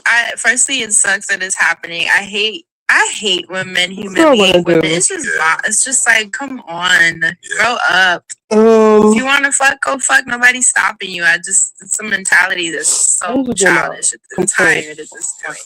Or have the conversation, grow up, be like, I'm non-monogamous, or I'm exploring whether I am or not. Just need to let you know that off top. Like, come on, let's grow up, let's have these combos. But buying a house, having someone around your mom to then decide that, it just doesn't make sense to me. It's very, very backwards. But at the same time, I hate that she said anything about it because the internet is already so much for her. Like, we saw in the doc how they affect her so much. How there's so many men that talk about her so crazy. I'm seeing the men saying she's the whore in this situation. And, the tide has turned considerably against her after the case. So I almost wish, because of that specifically, that she just focused on her work and being amazing, putting out your music, being on Broadway. Just like, let your work speak. And all this other personal shit, no one has to know about it but your friends or the people around you, hopefully. I just wish that she didn't say anything. But at the same time, like you said, it comes with the territory, right? You're emotional, you're isolated or lonely, young, and they do have a different relationship with the internet than we do. But I hated it. When I saw it, I didn't even think it was real, honestly. I was like, oh, why y'all putting that on her? But it absolutely was a real IG story.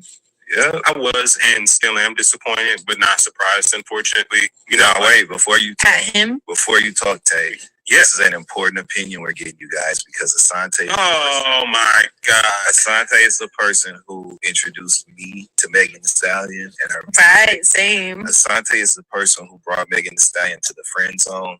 So Asante is the expert opinion in this Megan Thee Stallion case. The floor is now yours. I just wanted to qualify your expert opinion. I knew you would. So go ahead. Thank you very much. I am again not surprised that Klay Thompson, if these allegations are true, I'm not surprised that they are true. Unfortunately, Megan Thee Stallion is somebody who is sought after. She's, desirable. She's a great rapper. She's a great looking woman. She's got great energy. So some people see that, they take that, and they don't know what to do with that. He's a young basketball player living his life, having fun, and he's over here also bullshitting. You have someone, as Dustin was just saying, floors and plant. Black woman make me get other motherfucker that has some your middle finger ass when you want to. It's cool to be black when you want to, but you know what your problem is, Amber Rose? You really want to be a white girl. You attest that. Don't want to sleep with no MAGA madam. We straight. MAGA. Right. You know what I'm saying? Can we name the episode? And thank you, Amber. We were wondering what you were thinking. Yeah, we just had to know what was on your mind besides the tattoo of your son's names. You know what I'm saying? We had to know what was on our mind. Thank you, Amber. You are the person, the thought leader. The fact that made you laugh. Yeah, because where are the thoughts leading you? To the incinerator. Get to the incinerator. To the incinerator. To the trash, the burning trash where you belong, Amber Rose. You can't keep a man because you get on everybody's nerves. And Wiz Khalifa smoke weed. So if you got on his motherfucking nerves to the point where he didn't even want your ass no more, as patient as he is, Wiz Khalifa is patient. He can tolerate a lot because he mellow. You know what I'm saying? And you even irritated him. So of course you can't keep a man. And honestly, Amber Rose, you look like your house stinks, especially when you have long hair. Especially when you have long hair. You really look like your house. She does. When she has long hair, like them braided wigs and shit, she looks like her house smells like wheat and wheat and fried foods. You know what I'm saying? Like everything just has a layer of grease on it that needs to be cleaned. The walls, the carpet, a filthy film. No, when he said your house smells like grease, I was like, oh, I know that one. And she looks like it, don't she? She looks like it, doesn't she? She does. She looks like she smokes cigarettes. Yeah. We all been there. Absolutely. So of course you can't keep a damn man. You know what I'm saying? Because don't nobody want to deal with your gum chewing, head scratching with the tip of your middle finger ass when you want to. You know, it's cool to be black when you want to, but you know what your problem is, Amber Rose? You really want to be a white man. That's cousin. This is my cousin Latina. Right. So also another motherfucker that had something to say, like Clockwork, okay? Baggy face himself, Stephen A. Smith. Of course, there's a headline about a black woman experiencing emotional trauma, and you want to pile on. Wow, didn't see that coming. Is that his thing? Yeah, that's his thing. He talks about, remember he tried to pit Beyonce and Rihanna against one another. He comments on black women disparagingly all the time. Yeah, always running his a mouth. Man with a black daughter. That's part of his brand. Right, so his suddenly Seymour face ass, because you know he looks just like the Audrey too, from Little Shop of Horrors that plant. Black woman make me sick. That's what Stephen Smith looks like. I can't stand his clamshell face. You're a great rapper. Why you look like the Shell gas station symbol turned upside down? I'm Stephen A. Smith. I look like the gas station thing. I hate black women all the time. I can't stand him. Yo, I just ignored it. I can't stand his motherfucking Gonzo looking at right. Suddenly Seymour. Okay. You want to rap for us?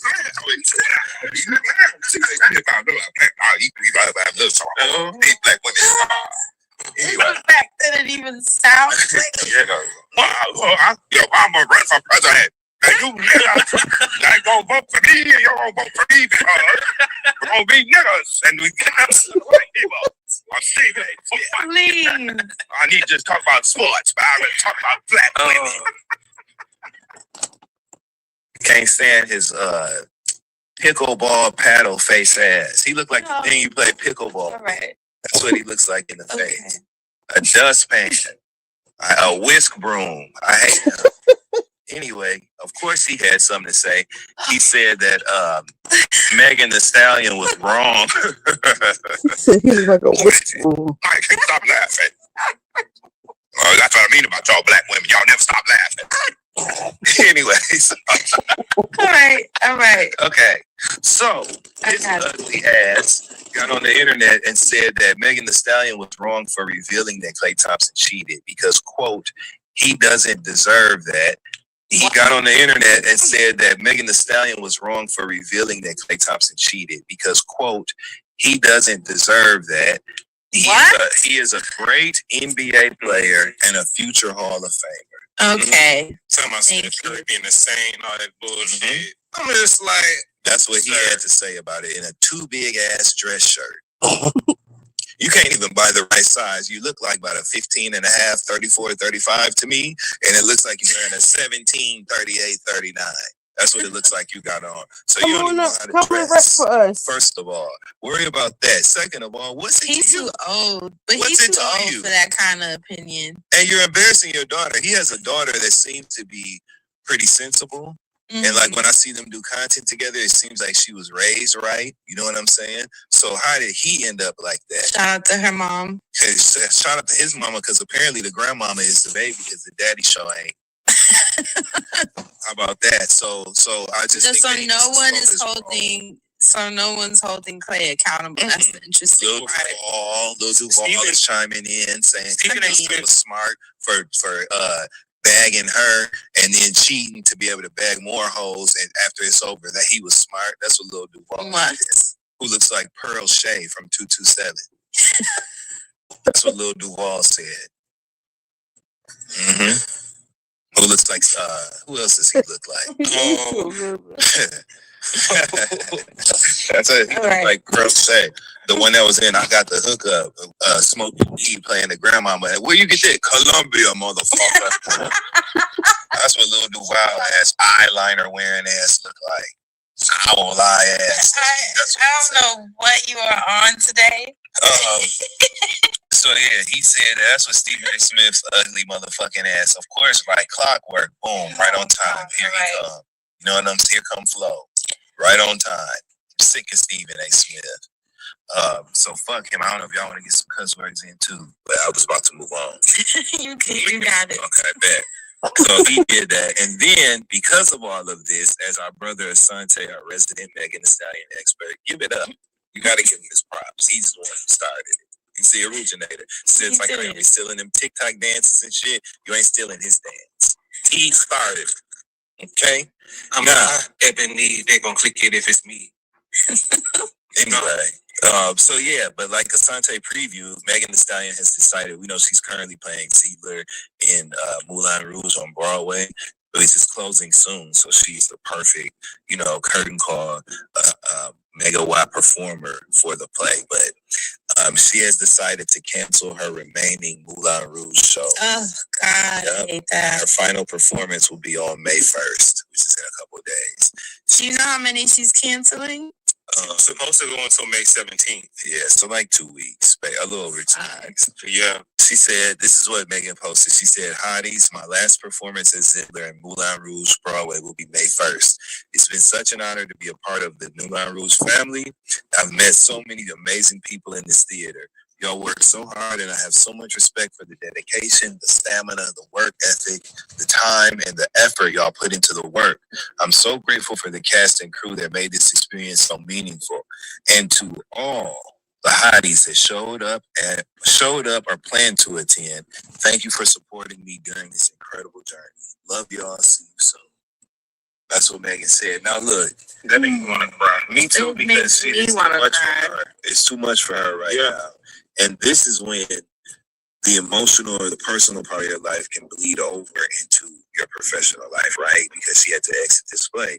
Now, she's not the first. She won't be the last. We remember when Fantasia was on Broadway before she was having problems with the schedule and problems in her personal life. White performers do it all the time. Right. They go in and out of productions because of personal issues. Right. This ain't a black being a professional. Not at all. And it's not a Megan Thee Stallion. No, I wouldn't even have thought that. But like people out there, they do start to run some of these narratives, and it's like that's not even important here. Yeah. I just hate it as a woman. I hate when men get to interfere with the dope shit we got going on. It bothers me, it irks me, and it's only natural, right? You can push but so far when you're going through shit. But it just, she's so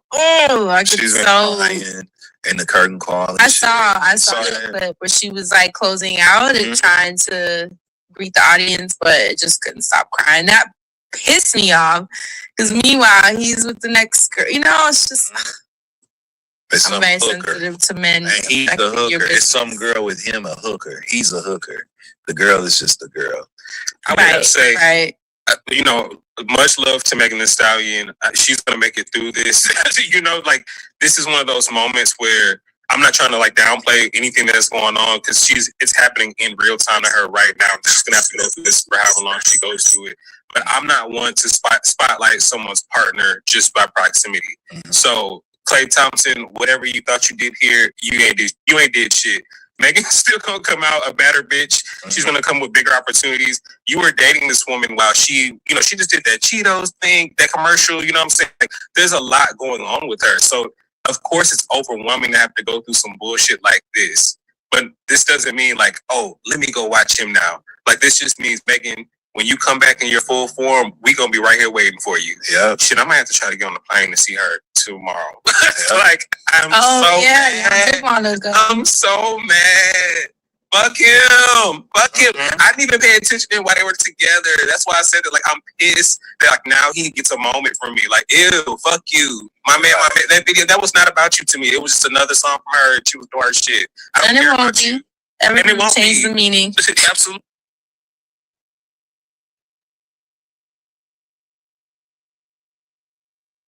Oh, wait, the carbonation? Absolutely. Man, you look like St. West. Wait. Look at him. Yeah, he looked like one of them Kardashian grandkids. Oh, I don't do that. He looked like one of them. He looked like one of them grands, Stormy and them. He looked like one of them. You know what I'm saying? He do. Chloe like kids. Yeah, he looked like one of them Kardashian grandbabies. So cute. Psalms or whatever they do. I listen to the friend zone. Chicago. That's a beautiful child. Chicago West is a beautiful baby for She's real. adorable. And that's All our the guy kids could be Dustin look right like there. Kardashian grandbabies. But we can listen to So something fuck Clay else. Thompson, Clay Aiken looking ass, okay? And Stephen A. Smith. I just thought about Praying that for shit you, again. Megan. Yeah, Stephen A. Smith saddlebag face Shut looking up. ass, looking like something you slap over a horse before you go do the Pony Express. My And issue with put him, your shit in. That's what My Stephen A. issue- Smith face looked like. my issue is his point with Meg. Like his point, because he was saying a lot of bullshit like he fucking does. But part of his point was, why did you air the grievances out in public? Why you couldn't, like that when he was trying to say how whatever the old boys are saying, all that shit. Why are you like, yes, it's all in public, but just like how you're mad that it's happening in public, why are you talking about the rapper and not the player? Yeah. Like Mind why you, aren't your you saying- background is sports.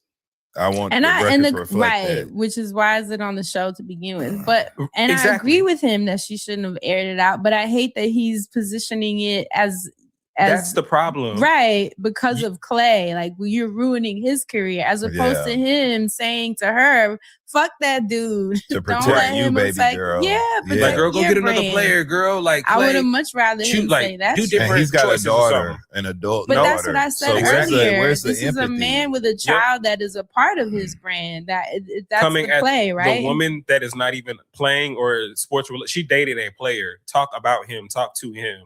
Don't talk about her and what she decided to do because he did what he did. Looking But like also, them this Muppets is an in the balcony. opportunity. What I don't get is you're an older man. It's an opportunity for you to check young ass Clay and tell him this. Some grease on. Science-backed approach. Ability to require credit card debt for ain't right without incentive. Oh, okay. You said yes. He had what? Okay. Speaking of shit, apparently, Trick Daddy wants us to know that he has boundaries when it comes to anal oral sex. What? Okay. All right, we'll come back to this. I know we don't see it for Miss Tisa, but I didn't hear about this Tasha. I heard about it in headlines. Tasha K. Y'all, I thought that Tasha K had learned her lessons with lawyers after Olga literally put on a dog and pony show in Atlanta with no said dog or pony, and Cardi B's legal team wiped the floor with her. Olga didn't even do a closing statement. I thought she upgraded with her lawyer. I thought it was better decisions, but you know what? I thought wrong. Cardi B just got a monumental victory against Tasha K. And not only did she get a victory, that Tasha K has to pay all the money back. When before, because Tasha K declared bankruptcy, the judgment got reduced by $1.2 million. But do you know Cardi B also got a restraining order against Cardi B? I'm sorry, Cardi B got a restraining order against Tasha K. We are going to talk about that. But more importantly, it looks like this is her lawyer's fault. So who are we we can't talk about Olga anymore. What's the male version of Olga? Olgenstein? Olgars. Hogars, right? Hogard. I like Okay, that so Olga's sometimes. brother in Christ, Hogar, literally cost Yo, let's get into this. Okay, first let's talk about the restraining order. This is a huge legal victory for Cardi B, okay? And we're going to talk about why the judge actually sanctioned Cardi B's lawyer. Tasha K's lawyer. Anyway, so this whole thing with the restraining order, this is huge for Cardi B. I was recently on a forum with Claudia Jordan, Erica Cobb last night, and I was saying this is going to be a very interesting legal case to see if they can find enough precedents to support or not. You know what I'm saying? Because it was such, not an overreach, but it was unprecedented that somebody would get a restraining order against somebody talking about them, but not just them, anybody. Cardi B got a restraining order that covers her whole bloodline, okay? And her romantic partners. Now, the funny thing is, if Cardi B was really about that life and she wants to completely destroy Tasha K's channel, Cardi just needs to sleep with everybody in the industry, man or woman, and that way Tasha can't say anything about anybody anymore. Mission accomplished. But all jokes aside, we know Cardi ain't gonna do that, right? All jokes aside, this restraining order is worth more than gold. She cannot talk about anybody associated with Cardi. It's worth gold. And to be honest, in this world of celebrity, especially after we saw that boring Met Gala, Cardi B is one of the last true superstars around where even her life is interesting. You know, even her life is interesting. Her music, her tours, her looks. She is literally one of the last old school celebrities that we have that aren't boring and isn't afraid to share her real life. Okay, so all that happened. But let me tell you why her lawyer got sanctioned. Because I was just like, yo, I guess Tasha ain't learned. I guess Tasha ain't learned. So here's what it is, right? Cardi B's attorney, Lisa Moore, accused Tasha K's legal team of citing fictitious, hallucinated legal cases. Again, when you argue in front of the judge, after the oral arguments, the judge and the clerks go and take both of your written arguments and they're like, how should I decide? And they use what you wrote. And you're supposed to fact check and make sure it's verified. And they use what you wrote to actually survive. Now, here's the thing. He clearly used AI. I don't know if it was Claude. I don't know if it was ChatGPT. Probably ChatGPT because ChatGPT be hallucinating, right? And he submitted that. Now, what the court is supposed to do is whatever the lawyer submits, you verify. You go into LexisNexis, Westlaw, and you're like, oh, okay, that case checks out. And you make sure that everything they wrote is true. You know what I'm saying? Like the facts of the case and the ruling are actually true. Anyway, Tasha K's people were like, this is fictitious. Cardi B's team was like, this is fictitious, hallucinated legal cases. This led for a push for immediate sanctions against the lawyers for misleading the court and casting a shadow of invalidity in the judicial process. Cardi B alleged Tasha K committed over 25 violations of their settlement. Their settlement was for, now here's the part that I find interesting on Tasha K's part, right? You owe Cardi B about 3.8 million. That's how much I think the judgment was. Cardi B's team agreed to lower it by 1.2 million. So now you owe like 2.6. And because of 25 Instagram posts, and I'm sure, I don't know how much Tasha K makes, but I'm willing to bet it didn't make her 1.2 million. You now have to pay 1.2 million. Were those posts worth it? Was anything Cardi was going through that serious? Now, the gag is Cardi used Offset as the Trojan vehicle, not Offset. I don't know if he cooperated, but Cardi was like, yo, you're talking about I think they're still married, my current, if not estranged, but my current husband. So you know what? Because you're doing that, you're talking about me, you're hurting my reputation, blah, blah, blah, blah, blah. Now, here's the gag. There have been rumors, okay, that Offset was letting his flunkies feed Tasha information to make Cardi look bad. Now, when I heard this, I said, I don't know. Would Offset do this to the mother of his kids? But then I see he seems to like the casino. He seems down bad. And he seems like a irredeemable.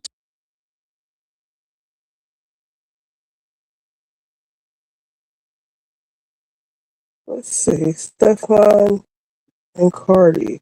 All right, so the Stefon Diggs thing is not over yet. So if you guys don't know what's going on, in the trial, Chef Mila said that Stefon was sleeping with Cardi B's long-term hair braider, the one that braids Cardi B's hair and the kids' hair.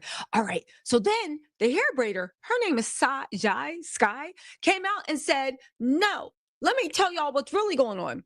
And then she proceeded to let us know about her whole life story. And I was like, yes, you've done a lot. You've accomplished a lot, but you haven't really addressed the issues. So Cardi hasn't addressed the rumors, not even the rumors, the accusations made in court under oath, right? Cardi hasn't responded. Stefon hasn't responded. And you're sitting here begging for your clients not to leave you. Understandably, right? Because who wants a hair braider that sleeps with the clients? And you're out here defending yourself, but you still didn't address whether what she said was true or not. Okay, y'all remember Gorgeous Doll? Gorgeous Doll was the first one a long time ago that said that she believes Chef Mila. However, she's gone live, on her TikTok with Chef Mila, basically saying that there was a bunch of evidence the prosecutor did not let in. And on top of that, witnesses or something or other actually dropped out. And there is more to the story. And she had proof, but they had her on the stand looking crazy. I know it's a lot. And you know what? I do want to say one thing. It kind of explains, you know what? let's get into what Gorgeous Doll is saying. This is her on a speakerphone with Chef Mila, and then you won't have to hear everything. We are going to discuss it, but yo, this still isn't over. And the funny thing is, right? Hear me out. Stefon avoided criminal because the jury found him not guilty. Fine. But here's the thing that everybody keeps overlooking. And I keep trying to fix this. I want to sit back. What? This is the thing that everybody keeps overlooking with what's going on. Mila, everybody said, oh my God, maybe she's lying, or maybe Mila knows a lot and they need to keep it quiet because Mila hasn't signed an NDA. So maybe Stefon was offering $100,000, but maybe she got enough gossip to get the Daily Mail paying her triple that just to hear the stories about Stefon, Cardi, and the supposed circus that he has going on. Y'all, let's get into this, all right? And now here comes Gorgeous Doll. You know who Gorgeous Doll is, right? I mean, she is, in fact, gorgeous and a doll, but she's also the woman that had Future blowing, like losing his M at the mind. And she was playing in Future's face. And I was loving every minute of it. And then he made a video called My Little Demon. Anyway, let's get into this, all right? So I'm on the phone with Mila, right? Chef Mila. Mila, you on this bitch? Yeah, Cardi. Okay, cool. We've been on this bitch for an hour and 30 minutes. She didn't tell me every motherfucking thing. But I'm going to let her handle her little shit on her legal side. But I want to let y'all know that at the end of the day, it's so much more to this story. It's so much more that the prosecution did not submit on her behalf. They took this case and pretty much put her in a position of not being able to tell y'all the truth. And I'm going to keep this video cute and sweet, but I want y'all to know. That nigga, those bitches, the shit that she has sent me, the text messages, the proof, everything she has sent me, y'all, like, I'm disappointed in myself right now. I'm disappointed in myself. Okay, I'm back. Let's continue. Because I knew how she was as a person, and I second guessed it. And I always have good discernment. But I've been sitting on the phone with Mila for an hour and a half. She sent me everything, every fucking thing. Between Stefon, the hairstylist, the other motherfucking bitch, don't know her motherfucking name. But at the end of the day, this is not over. So I'm gonna let her talk to her lawyers in the morning. And then one thing I will tell you is that when I support my bitches, when I go behind my bitches, I'm on that. Because we not about to let nobody underdog them. We not about to let nobody run bitches over because they don't got a platform or because they don't got a voice. I don't play those games. So right now, I'm letting everybody know. Lawyers, Massachusetts, DA, everybody. Okay? I'm letting y'all know. Don't worry about my fucking wig, bitch. I took it off. But I'm letting y'all know right now. She wanted us to know that she has hair. Some people are saying she bald headed. It's not. She just took the back of her wig out. Like, have y'all not seen a half wig? If you think you haven't, you have. But hold on. I want to pause it right here because basically she's saying that the prosecutors wouldn't let information be admitted or didn't give admitted. It sounds like she's saying witnesses dropped out. I did think it was odd that they only put Mila and the cop on the stand. I'm like, how are you having a trial with only 2 witnesses? However, maybe there were other witnesses and they were dropped out, paid off, whatever. I do know everybody around Stefon got low price tags, right? At least in my opinion. But here's the thing. By her saying this, she letting everybody and putting everybody on notice. This gets me back into my head about this is not over for Stefon. There's a lot of mess that Mila could say that is going to ruin him and Cardi, but maybe even ruin his chances or whatnot. You know what I do want to know? Mila started in July. So she wasn't around when Stefon assaulted his ex-girl, or when Stefon, allegedly, this is what the girl's court filings say, or when he allegedly assaulted, according to court documents, the the stylist, or was he around when the guy that was the luxury car? I don't know. Listen, hold on. Let's keep going because there's more in this that they're alluding to. You think Mila gonna get that money one way or the other? Maybe she's not getting 5.5 million, but how much does Stefon not want his business in the street? Because she ain't signed an NDA. And when she gives me the green light, I'm blitzing everything because this is exactly why it's like They need more girls that understand this motherfucking life to speak on this shit. Y'all don't understand this lifestyle. Y'all don't understand how these niggas be, how this shit goes. Y'all don't understand. So y'all got outside opinions and not understanding the inside of all this shit. So I'm going to let Mila talk to her lawyers in the morning. Now, let me just pause right there. I do agree with that. With the Cassie trial, with a lot of these trials, you're talking to people that work 9 to 5s. There is a different lifestyle when you are with rappers, ball players, sports stars. It's just a different lifestyle. So the things that maybe we can't imagine, like meeting somebody and them take you on a 20,000 shopping spree on a private jet just because they want to hold your hand, maybe we can't imagine it, but it is par for the core. And there are certain dynamics. And I think that's how these lawyers get over on the women that accuse them.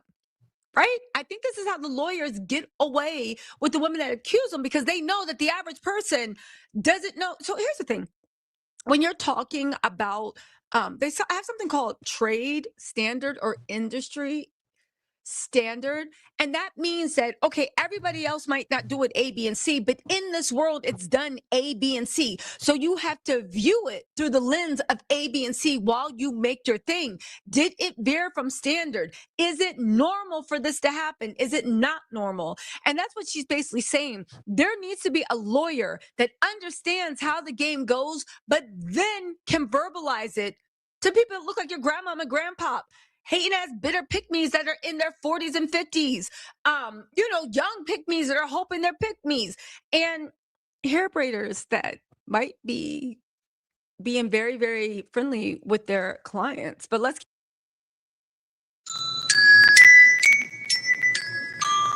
keep going. And if she give me the green light, it's greenlit. Mila, green light, greenlit tomorrow, right? Okay, cool. Green light, green lit. That's all I'm gonna say about it.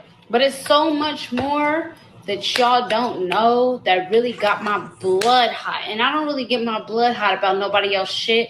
But for the way that the internet is dragging her right now, with so much missing information, it's fucking me up. Because when I look at Mila's situation, I put myself in her shoes. Like, what if you get in this court case and prosecution don't let you introduce all your fucking proof? And now you look like a fucking liar. Now your whole character is played with. I don't like that. So I'm going to end the video right here. But as soon as she greenlight me tomorrow, y'all going to get it all. All of it. Okay, so hold on. Okay, I need y'all to be smart. I need y'all to think, why would the state pick up a case that they would lose? Why would the state pick up a case that they would lose? Now, people were dragging her online, talking about, oh, the state picks up cases all the time that they lose. I don't think that's what she meant. I think she meant that it was just her word and absolutely no evidence. Why would they press charges? Now, some people said that in Massachusetts, they're often mandated to press charges, but that's only in very serious case where there's obvious injuries, right? Or when somebody wound up in the hospital. When there's something where it's 2 weeks later, they're saying, does it? The state usually drops the charges. They don't bring up every single DV incident. They can be mandated to if it's serious enough, but they don't. I think that's what she was getting at. Why would the state, with no evidence, bring it to trial? You need some type of evidence. That's her point. Something more than your word, something more than your word. But let's keep going. Or did the state pick up a case that they thought they could win, and then something happened last minute and they decided to let it ride? Now, the streets are saying that the something that happened last minute might actually be the fact that there were other witnesses that were supposed to testify for the state and Mila, and they dropped out at the last minute. And you saw Shy. Shy got up there and basically won the case for Stefon, secretly taped Mila when she got picked up from the airport. And Mila was looking rough. It looked like something she had gone through something, right? Mila was looking rough, like she hadn't slept, like she'd been crying all night, whatever. Mila was looking rough. The girl picked her up, had her dash cam aimed toward her and was filming her, and then had her dancing and was filming it and turned it in to Stefon. I will say one thing. When you go up for these ninjas, just know that you are just doing it out of your sheer dumminess, because you went up for him because at best he was your client. According to Mila, he was your secret lover, right? But regardless, you went up for that. And because of that, your whole career and everything you've been building since you came here 2017 is in danger of crumbling. And you know who ain't speaking up for you? You showed up to court for him, to testify for him, to give him stuff, to go against your, I mean, I would say girlfriend, but maybe it was like fake friend, right? But you went up for him so he could keep everything he has. What's Stefon going up for you for? You did him a solid. You kept him out of jail. And you probably kept him from paying a $5 million settlement. What's he doing for you? Your whole business is in danger of crumbling. He ain't let you braid his hair since. He ain't come out and say anything. He ain't come out and defend you. He ain't do nothing. You know what I've been defending? If there's nothing going on, for him to go be getting his hair braided while Cardi's standing there filming y'all. But that's not going to happen. Or maybe it will. I'm waiting to see. But do you see how even to be like, oh my God, she didn't have to testify. She testified for the defense. She bought the defense. You did all this Pink Panther, I Spy, Inspector Gadget, legal eagle mess to save Stefon, and he got you out here blowing in the wind, crying on your TikTok at 3 a.m, talking about you built this from the ground up. Where's your friend now? Again, ladies, take note. Ninjas like that are spiritually Stefon Diggs, yeah. Yeah, but let's continue. States don't fucking pick up cases that they're gonna lose. Like, are y'all not understanding that? And now me seeing everything that I've seen that she has sent me, I'm fucking irritated because it's something. Something happened. Something happened. States don't pick up fucking cases that they know they're gonna lose. Are y'all not like asking the same questions I'm asking? Why would y'all said this was a waste of time? This whole case was a waste of time. It was a waste of time. If it was a waste of time in the beginning, why would they pick it up? Why would the state pick this fucking case up if there was never no proof? That's what they showed y'all, is that it was no proof. For anybody saying the state's mandated, that's also intellectually disingenuous. When there is zero proof and just an accusation, they are not mandated to pick it up. I think what she's hinting at, which Mila plans to expose, is that she did have evidence. You know, the fact that all these people going up and cheering for Stefon, why did Stefon offer her $100,000 to recant her testimony? But the jury had to strike that. The jury had to act like they didn't hear that, and they couldn't use that. When the jury goes into a room, the jury just can't be like, I think he's guilty. I think he's not guilty. They have to give their reasons based on testimony, how they have to show their work. They have to show their math, right? They can't just say 4. They have to say, no, here's 2, and it equals 4.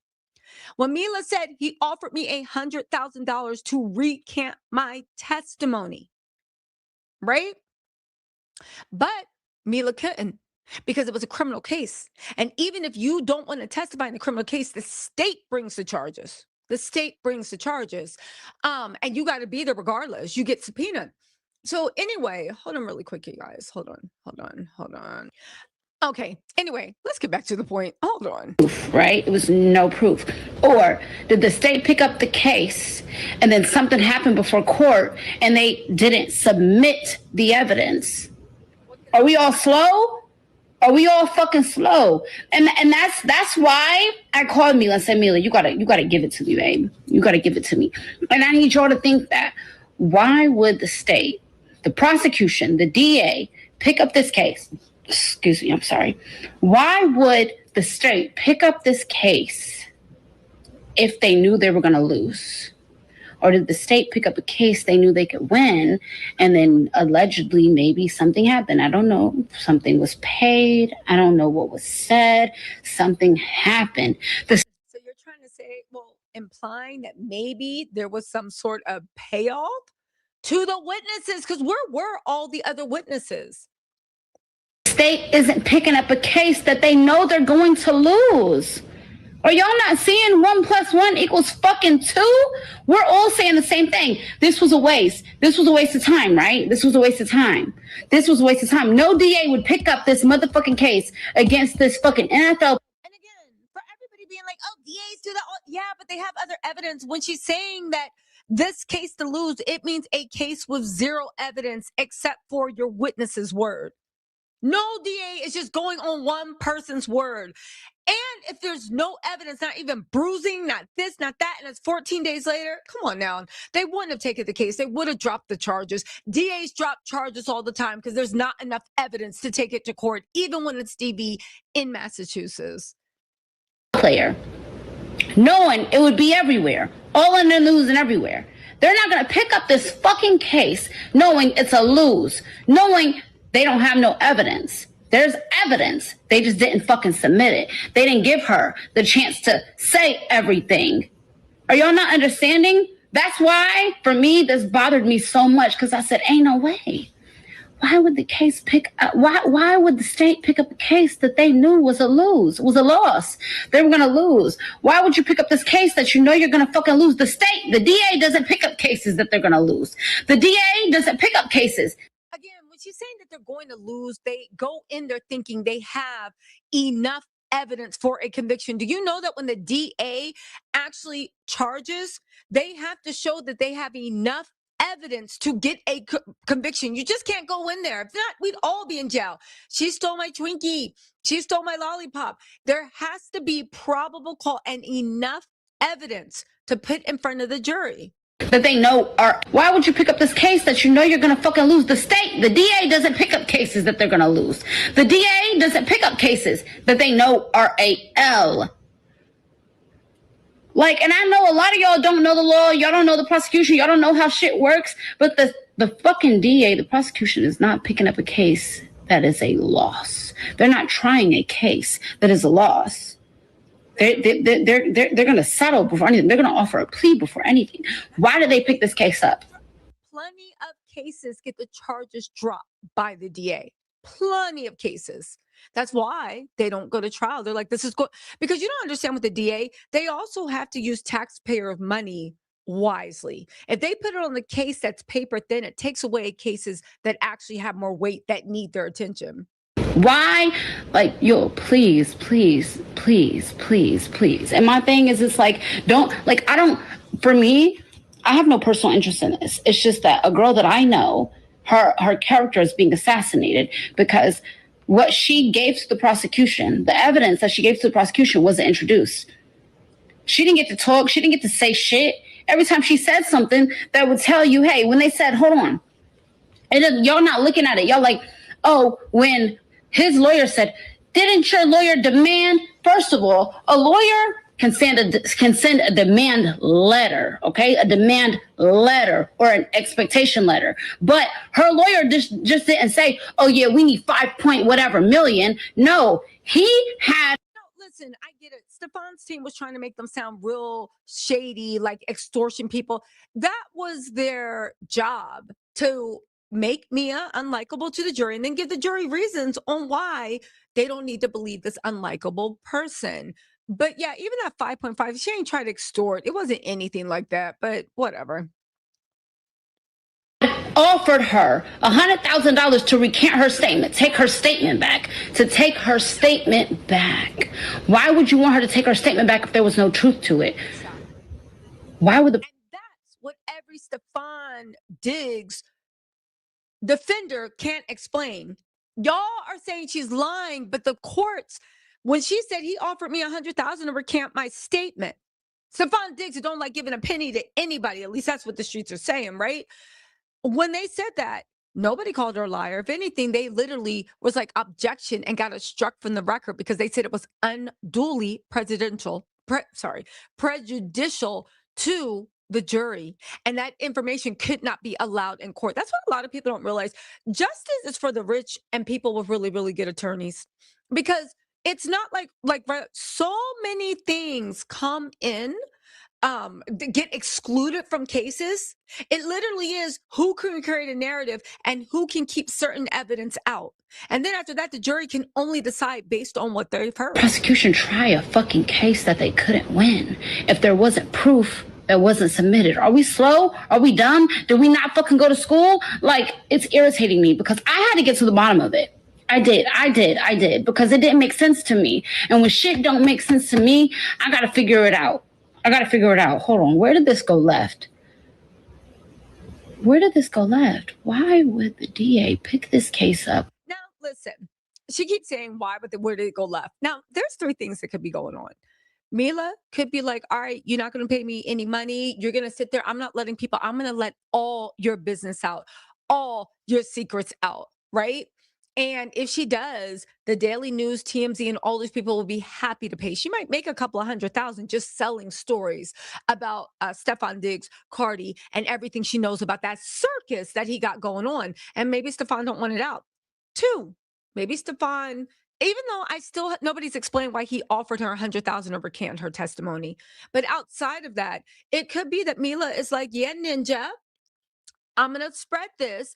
And Gorgeous Doll is helping her get the word out. So Stefon knows he's still got to come up off that cash, baby. You were innocent in the court of law, but not in public opinion. And also let them know that they got mess coming for a civil trial. Civil trial is not the same as criminal. And a civil trial, you can get a lot more evidence in. So maybe Mila's like, she's what? A Libra. Gorgeous Doll is a Libra. She is just like, yeah, I'm not letting this go. I will see you in civil court unless you want to settle down. Regardless, Gorgeous Doll is saying Mila sent all the receipts and she's going to expose them tomorrow. Now, the funny thing is, if she says that, I wonder if they're going to enter into settlement talks. They are confidential, but I wonder that if Gorgeous Doll tomorrow, because she put this in the morning or whatever, if she doesn't post receipts by tomorrow, that must mean that maybe talks with lawyers actually came to be. Anyway, you guys, listen, this Stefon Diggs story is not over. Mila did not sign an NDA. And, as much as everybody is talking trash about her, and she did ruin her future prospects of getting a job, just like the hair braider did, if it's true, because if you're sleeping with the clients and it's known, that's not the best thing. Do you know what I'm saying? So it's like, yeah, why not? Why not? Why not? Anyway, y'all, listen, let me know what you think in the comments. I'll talk to y'all later. Bye.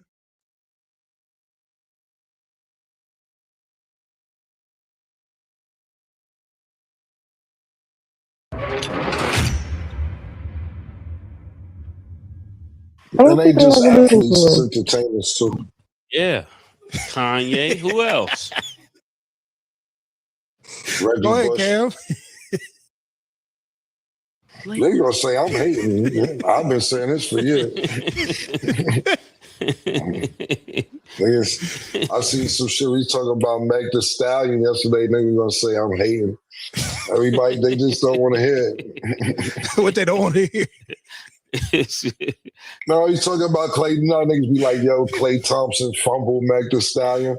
And then we gotta sit here and fake be careful with our words so that niggas don't feel offended. You rap about being a hoe. Mad rappers fuck you. And then Clay Thompson fumbled. But we got to be politically correct. The status say, no, I don't think so. She's doing her thing. That is important. Yo, she talks about, all right, so let's just have a conversation. There we go. About what That's she's what rapping. I came for. The name of my song is called Wet Ass Pussy, right? Then she promotes having wet ass pussy and fucks mad other rappers, and then get with a nigga, he don't want to be monogamous and he fumbled. What's the thinking? I don't know the thinking. And she said he's supposed to settle down. How's he going to settle down if she preaching? Come on, Stat. I just feel like Stat, let me stop you. You speaking on behalf of the AKAs before the show. You talked about being an AKA. Yeah, I'm speaking on behalf of my personal own thought process. Okay. It has nothing to do with anybody else, no organization, none of that. I just feel like you know who you decide to date. Like, it's not like it was a secret. It's not like anything was hidden. That was always her career. That was always her song. If that's not something that you wanted to be part of, you didn't have to date the girl. But I think, but that's the whole thing is too. Hold on, Merk. The whole thing is, and don't be mad when I decide to leave. I just how you gonna force them to stay? It's not forcing somebody to stay, but also if you don't want to stay, and these are her words, I don't know their relationship, I don't know these people, but from what she said, you don't want to stay, you don't have to cheat. You could just be like, I just think we should go our separate ways and leave it at that. That's my thing. I don't think people have to stay together. I don't think you need to force a relationship. But if you don't want to be in a relationship anymore, you could just say, hey, this isn't working out. We're good. And we go our separate ways. That's all. That's my thoughts. I don't think anybody, regardless of who it is, it could be somebody that I even hate. I don't think anybody deserves to be cheated on. I'm not going to say that. No, but the whole point is this, right? How do you know? Because that's what she said. That's why I'm going based off of. But that's all you can do. Exactly. All you can do is go based off of what somebody has said. Like, so if any of y'all up here told me that somebody cheated on you, I'd be like, I don't like that, because they should not, even if I don't know the other person's perspective. I'm going based off the fact her songs. Maybe I just want to have some fun for a little while. You said you had wet ass pussy. But that's not even, see what I it's don't even about. think we can do that. It's like, we see musicians and artists all the time rap about things that they have no business being part of. They don't know nothing about that life. I don't know nothing about any type of certain type of life. That doesn't mean that I'm associated with that or that consumes who I am. I just think it's music that people like to listen to. Same with her career. I don't know what life she's about, and I don't know what life Klay Thompson's about. We don't know nothing about Klay Thompson until we saw this. How do you know Klay was in a relationship with her? It was posted, but go ahead, Cam.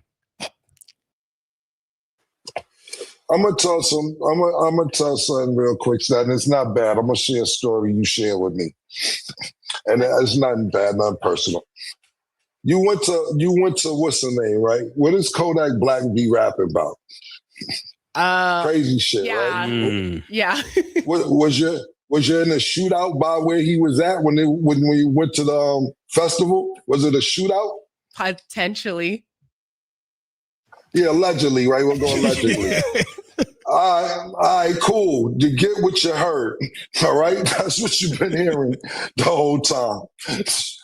But not every. But I'm saying things happen to different people. Not everybody's like that. What are you saying now? What did you call me? Clarify or clarity question? Yeah, let's have a clarity conversation. Let me give you some clarity information. Okay, go ahead. Klay is 6'7", light skin with good hair. As an athlete, he didn't need Megan. He could have, if you're 6'7" and you're light skinned with good hair, you could have anybody. I think we all know that. She was okay. I'm just keeping it real, Stack. Go ahead and tell me I'm lying. Ladies, tell the truth. A guy in the hood could be 6 feet or taller, light skinned with good hair, and he's gonna have his.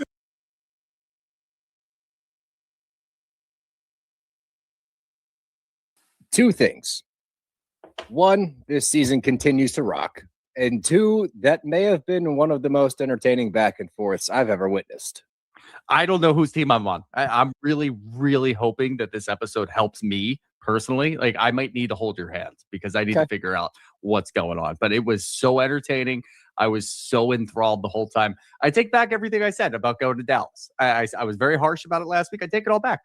As there's a drive in a deep left field by Castellanos, it will be. Oh man, it's 8 o'clock. And so that'll make it a. I don't need the spotlight. I shine just fine. Hi, I'm Karma, and yes, I am a bitch. Brav Bros. Good evening, everybody. Welcome back to another episode of Brav Bros, your favorite podcast from the bros for everybody. For whoever wants to listen, I'm your co-host, Steele Russell, joined, as always, by the one and only Dallas Magooter. What's up, dude? Yeah, we're just going on a little tequila run. Nothing crazy about this, huh? We got a pool house. We got a pool house and a pond house. Pool house would be better for you. Hey, now. Little Caddyshack. Love that. Good. Yep. I mean, this episode was really great for a couple of reasons. Not a whole lot happens, but it was still wildly entertaining. That being said, like, things are happening within the group. We have some spats and things like that. But as far as like subject matter, there's really not a lot going on. And yet it was still a fantastic episode. Yeah, tale as old as time. Housewives go to a house, beautiful house, a lot of rooms.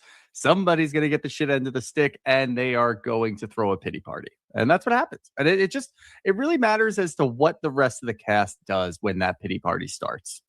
Exactly. That is such a big barometer of, is this episode going to be good? Is it going to get bogged down by the same bullshit? And this one could easily have gone that direction. It doesn't go that direction.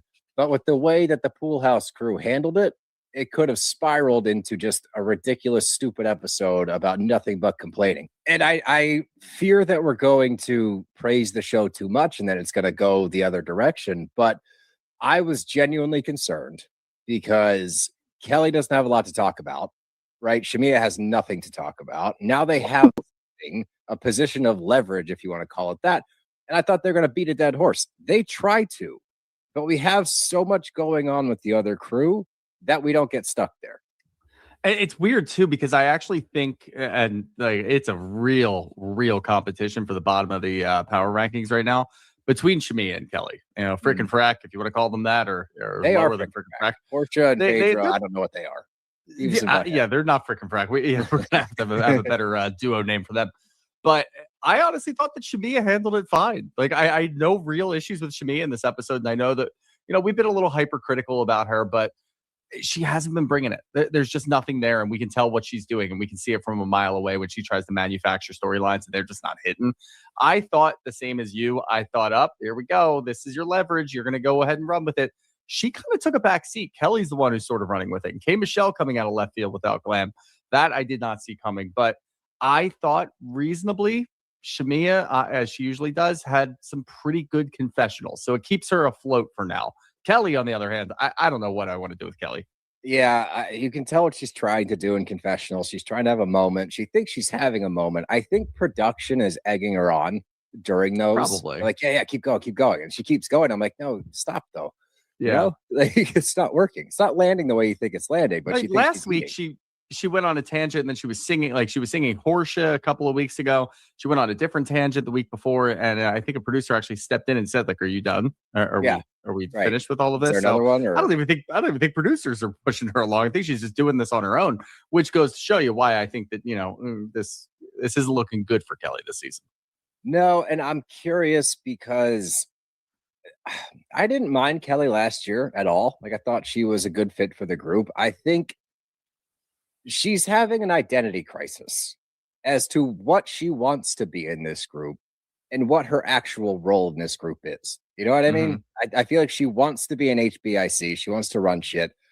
That's not your niche here. It just isn't. And if you can find where you fit in, and we can call it sophomore slump maybe if you want to, but if you can find where you fit in, I think she'd be fine. But it's like she's vying for a top spot, and it's like, well, those aren't up for grabs. No, they're definitely not up for grabs, but also she has to be able to have friends in the cast. And right now, the only confidant, the only friend that she has is Shamia. And Shamia, I think, actually has a better position to get back into the group because they've all known her for so long. I mean, my girlfriend's rewatching like 10 years ago or Portia and Kenya's first season on the show. And you can see Shamia is like mixing in. Like, she's all over the place. And she's been a friend of or close to a friend of on the show for a very long time. So they all know her. So I feel like she has a much easier path to get back into some of the good graces anyway. But Kelly's not only is she not on, you know, on the friend radar, she's not really even on the enemy radar for anybody except for Portia. She's sort of just there. And that's not a good spot to be in. You'd almost rather, and maybe this is what she wanted to do, like, oh, I'll team up with Shamia. I've got issues with Portia. I've got issues with everybody else. I'm going to go after them. And it's like, okay, then do it. But you're not really doing it. You're just complaining a lot. Yeah, exactly. We're not seeing any action. We're seeing a lot of just, man, I don't like this. Yeah. Man, I'm going to go to confessional and talk some shit. And don't get me wrong. Like, it's not like she's backed down in situations. Like, she had energy for Portia over the phone with the flowers and stuff like that. Just nothing is really landing that well. It's just kind of more and more of the same thing that we're getting over and over again. And when you have a cast delivering the way that the rest of the cast is, it stands out. And she's standing out in a negative way. Yeah, definitely. Well, let's jump into this episode. And as we know, we are headed to Dallas. We're doing a little homage to the soap opera. Did you ever watch Dallas? You watched they did a remake of it, I think, a few years ago. Yeah, I know they made a remake of it a while ago. Wasn't Billy Bob Thornton in it? I don't know why I think that. I might be mixing that up with a different Landman. I think that's Landman. No, I'm thinking even further back than Landman. Well, Landman's current, but either way, I don't know much. I remember my mom watched it and she was excited when the remake came out, and then I think that she kind of dropped it. Yeah, it was. I mean, great show. If you want to go dive back into the archives a little bit, but this trip is having a little Dallas/Dynasty theme. Before we head out there, we're sitting down with Adrienne Maloof, who it's her tequila company. She's invited Cynthia into the family. And we're talking about, it kind of lays the groundwork for later a little bit, because we have Phaedra questioning Pinky and her finances once again. We're going to see it play out exactly how I expected it to play out. I didn't think Phaedra was going to say anything to Pinky's face. This is very Phaedra coded right now. She has a lot to say on the side, a lot to say in confessionals. When she's in person, she doesn't really bring it up. I don't actually mind that because she's consistent. Yeah, she's consistent. And also I get the feeling it's almost like a shark kind of waiting in the water. Like at some point she's going to jump on the opportunity. I thought tonight, the dinner that they had was going to be a good opportunity to do that. But the way that it played out, I mean, I don't even fault her for not jumping in. Was there a time for her to jump in? No, not necessarily. I mean, that was the most fast-paced argument I've ever seen.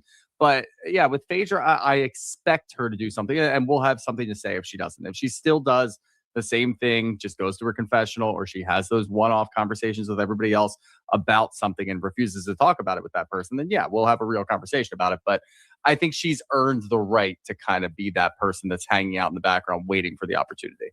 I agree. So we'll see how it plays out. But we get to the PJ. We're headed down to Dallas. And again, we're reminded it's K. Michelle's first girls trip. Yeah, but and Pinky's. I was getting there. It's also Pinky's first girls trip. So we have two that are, and we've seen this in the past, and we've seen it like the same exact scenario. Which show was it where two people had not gone on a girls trip? It was Potomac, maybe? That sounds right. No, it was Miami. Yeah. It was Miami because it was Stephanie who had never been on a girls trip. I don't remember who the other person was, but it was definitely Stephanie. I don't know. There were a lot of them, actually. Now that I'm thinking about it, there were a lot of housewife shows over the last year. Well. I think Potomac had one. I think Salt Lake City had one. Bronwyn was not on a girls trip before, so that was adventurous. So anytime that pops up, there's always going to be some issues with the two of them. Now, this was a very different trip for the two of them so far, at least. I don't know what to think, but like I said in the opening, I'm going to try to figure out how I feel about it. Yeah, well, don't worry, because we're going to start the trip off with a prayer, which anytime we have a prayer, the trip's going to go just fine because the Lord's blessing it. So everything's going to be fine, guys. Don't worry. Well, it makes sense, I guess. I mean, if you believe that heaven is up and you're in a plane, are you going to be any closer? Yeah. So he's going to hear your prayer. So it's probably got a better chance of reaching him. To me. Unless it gets caught in a jet stream. Yeah. People really liked our science discussion yesterday. I know. They like the look. I will happily discuss science and space anytime. Maybe we should start another podcast, the Science Bros. I think that's my favorite thing is going to like post the video on YouTube. And like every once in a while, like you click, there's a side profile and you'll click the wrong thing. Usually you go to your content, but a lot of times I'll just go to like history and it's just fucking Neil deGrasse Tyson over and over because you're just logged into our YouTube using it for your own stuff. And I'm like, I think this is what Seal's doing. And it's always new stuff too. So I'm impressed at how much content you're watching. Yeah, it's him. Charles Liu is my favorite. He's remarkable. And then Scott Green is awesome. So I kind of cycle through those guys because they're really good at simplifying astrophysics. And I love it. Me like I'm in kindergarten. Yeah, that's what they kind of do to me. It's nice. I like it. Anyway, back to business. On the plane ride, bankruptcies come up. Now, I know Pinky's going through it. I know that she has a business valued at $100 million or something like that. The more that she talks about the bankruptcy and the more that she talks about her own personal finances, the more I question the validity of her personal finances. Yeah, I'm getting that exact same vibe, and I don't like it. And look, I think it's fine. I think it's something that we're going to have to work through. But unfortunately for Pinky, we've had a lot of discussions about her finances. We've had a lot of discussions about what's going on in the press, and it hasn't been in front of the. She brings it up, but like we've seen a lot of one-on-one conversations between her and her husband Like her and Derek talking about that. It's like, okay, the rest of the group doesn't know how you feel about this, but if somebody brings something up and you feel differently than how you feel now, we're going to know it's bullshit. So you doing this whole like, it's just, let me just throw a lot of weird phrasing and a lot of different structures out at you. I can't do a chapter 7 because I've got too many assets. I can't do a chapter 11 because I don't have cash to pay it back. So I got to find myself in that sweet spot. And it's like, okay, all right. And you can't do a 13. Yeah, that was the 13th episode. Now she's kind of honing in on the 11, but she's talking to Angela about this, who has her own thing going on, but she's been incredibly open about it. And I think you can probably follow the money on this one too. This is just, she lost and she had to pay it out. She lost money from it and it's over. But like the whole thing is done. Like there was a short blurb. It's not even that big of like, it's definitely not front page news. It's probably like page 10, but it's still out there and it's obviously out there. And she's been talking about it very openly. So it's not that much of an issue. She just realizes that it was an L and she has to move on. Pinky trying to just kind of confuse the situation. Like, I got this going on and this going on, and I'm going to figure the whole thing out. But, it's just regular course of business. Like, that's not the sentiment that you had a couple episodes ago. So don't bullshit us. It gets confusing because when she's talking to Derek, the implication is you don't have the money. Mm-hmm. That's like the bankruptcy. I understand that you can have money and have assets and still declare bankruptcy. But she's saying that she can't prove that she has the money. Right. Which that's when it gets very convoluted, because even if you're paying yourself through trusts or LLCs or businesses, you could still show a cash flow. Unless you're not taking a salary, but that doesn't make sense because how are you making money? Exactly. So now I'm going to, I don't know. I came away from this whole conversation kind of, I think that Angela probably looked into this afterwards. Like, definitely. I don't think, and I obviously, we have the discussion all the time and the housewives have the discussion all the time now, which is kind of getting annoying, but they all understand what's going on in each other's lives. They look each other up on the internet. They Google each other and they do a deep dive. And if you're in Beverly Hills, that's a cardinal sin. But over here, this is just normal. Yeah. But I think that Angela probably wasn't even really on to Pinky. Like there was no issue with Pinky until you have this conversation. And it's so confusing that you're like, I smell bullshit. Let me look into this a little bit more. There's a lot going on. And when she says, I can't show that I'm making money, so they're not expecting me to pay it back, I'm like, wait a minute, hold on, stop. Are you not liquid at all? Like, are you just tied up in assets? Like, you're going to have to sell something. That's and what that's she's a big saying. hit. Yeah. Like, the implication is that she's tied up in assets, and that's very plausible. I'm not saying Pinky's broke. I'm just saying I might be. Allegedly, the more I don't think that's tries enough for an alleged. I don't think so either. I never know. I just do it out, just in case. But yeah, the more she tries to defend, the more questions I have. And I think that's a great point to bring up Angela, because I do think that Angela declared bankruptcy. I think that was part of the foreclosure thing. Yep. So it's a great example of if you get ahead of things, if you're genuine and just kind of put it out there, it is what it is. None of us are sitting here going, we need to look into the foreclosures more. Like, I don't know if Angela's telling the truth. We're all like, she ate $2 million. She had houses foreclosed on, declared bankruptcy. Big L. She's honest about it. We're not going to dig. Pinky, chapter 7, 11, 13, 25, 16. I don't know what to do, but I have money. I promise. That's the hardest part is she just literally says, like, I have money, guys. Like, I do have money. You guys keep asking. I have money. Nobody's asking. It's an argument you don't want to find yourself on either end of. You never want to be the person to say, I have money, because now we're going to question if you actually do have money. And with Pinky's, there's a lot more implications because there's people, there's a lot of employees that are claiming that they're not getting paid. There's a lot of lawsuits coming up and they're saying that you owe back rent on this. And I actually just saw today while I was looking up some things, I needed to find a good picture and I always do this, but somebody just said that her ex-CFO just got indicted and he owes like an $87,000 loan on something. So like there's a lot of puzzle pieces here. And this is what happens when you join a housewife cast, especially one such as Atlanta. They dig into the things that you're going through. They're not, I can't be bothered to go into that because I've got my own thing going on. They want to know what the hell you're all about. And if there's a lot of things in the press and then you join this show, there's going to be more things in the press because people see you up on this show grandstanding and they haven't been paid or they missed a Christmas party, which is very funny. Whatever it might be, they're going to go asking for money and then lawsuits are going to pop up. So it just gets very messy. And what I once thought after like episode 2, she's in a position of power. Like I'm not worried about her.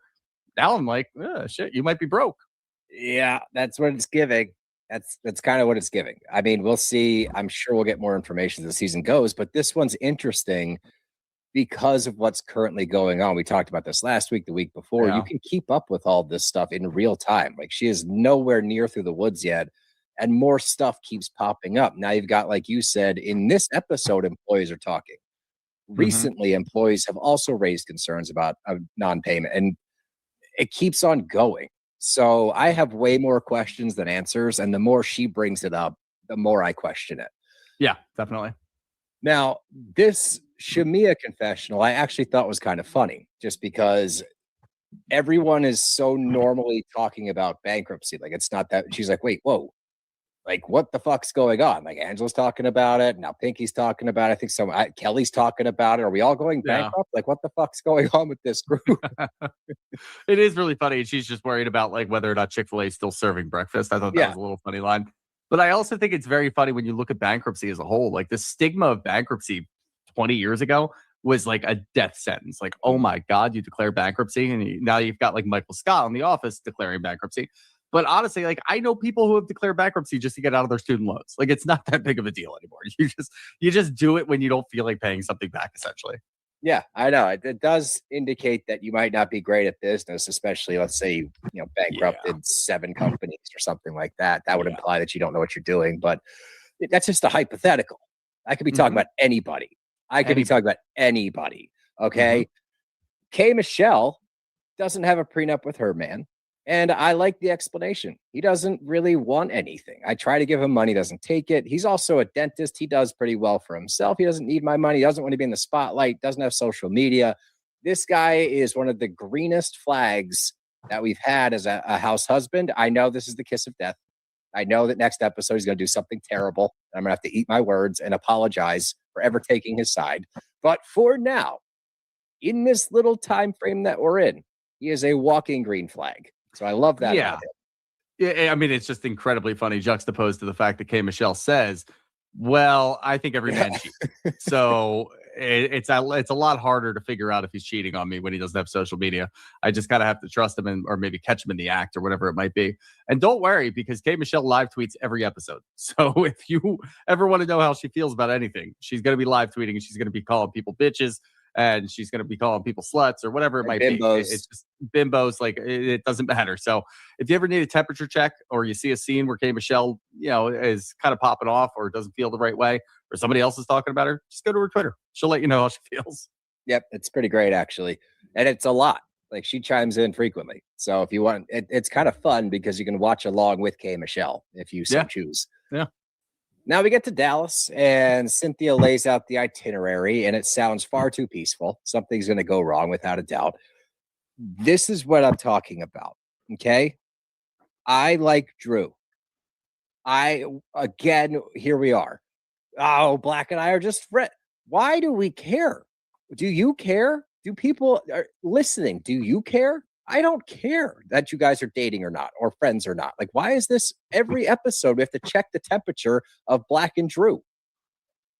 Just what's going on. You know, you just got to figure out what's going on in the streets. No, this would annoy you normally. I'm annoyed that it's not annoying you. No, honestly, at this point, it's really like in one ear out the other. When she starts talking about Black, I know there's no real update. This was more while we're on the bus heading to the place.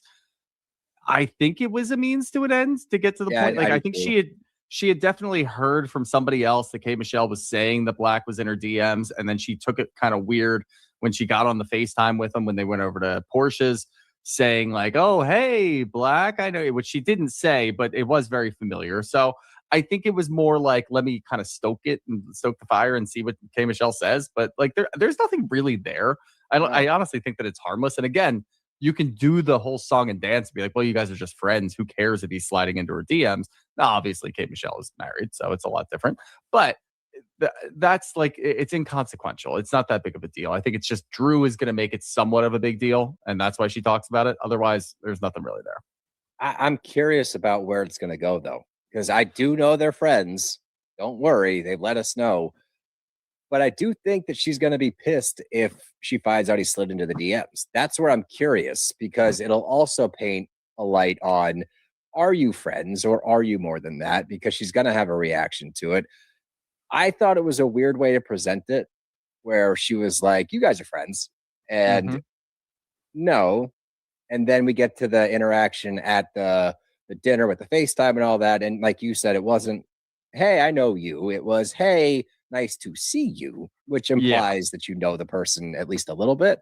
Yeah, and Black said my love back to her too. I thought that you was know, weird. colloquialism. We caught maybe, that when but we watched it yeah, the first time. yeah. Who knows exactly what's going on there? Now Drew currently, another thing I just saw today. There's a lot of Atlanta news. Apparently Ralph is not paying the mortgage, so their house might get foreclosed on. Yeah, I know. Now Ralph is denying this and saying that he paid it. There's no receipts or anything that I saw, but it's just very funny that they're still in that situation. This goes to some dum-dum in our comments. I think it was YouTube that defended Ralph vehemently. Ralph makes like 800,000, this, that. Prove it. Because as far as we know, his finances are sealed, which is strange. He's not paying the mortgage now. And we really don't know what he does. That person, I think they said something about, yeah, he works in like finance or technology, does so well. Prove it. I don't see it at all. And now their house is getting foreclosed on, which, by the way, Allegedly. I could definitely see him just not paying. It struck me as he's being petty and there's something going on. Maybe Drew and Black went to the next level and they're best friends with benefits or whatever it might be that they want to label it. And Ralph is upset, so he stopped paying the mortgage. Now, you're not going to do that under my roof. I'll tell you what. Above my roof. Well, we get to La Casa de Faye. I don't think she cared for Phaedra being like, oh, Phaedra. She was like, yeah, this is my house. Come on into my home. That was a little interesting piece of it. But the house, you get trashed. I have a lot to say about it when we get there. But the house is awesome. It's gorgeous. The main house is gorgeous. The tiny house, as they call it, which is not a tiny house, it's just a guest house, is also really pretty. The pool house is fine. I had no issue with the pool house either. They're all accommodating lodgings. I don't think that it's not like when we get a trip and somebody gets the twin bed with the bunk beds in the basement. We've seen much worse, right? I'm not crazy. So what transpires after this, I thought was a little ridiculous, even by housewife standards. Well, I think my big holdup anyway, and like we said in the beginning, this episode didn't have a whole lot to it. It's because we spent about 15 minutes going over the rooms. We made too big a deal out of it. It was crazy to me. And look, I love Cynthia. And if anybody's going to host a really great trip and with like usually no hiccups, it's probably going to be Cynthia because she's not trying to be shady at all. She just wants things to go off without a hitch. I don't know. I just don't get it. Like we're going to show off everything. And then we're going to have this big deliberation about who's staying with who's staying in which house. And then we finally get to it. And it's like, well, yeah, we knew that. As soon as we saw the damn house, half the cast knew. You're going to stick Shamia and Kelly over there.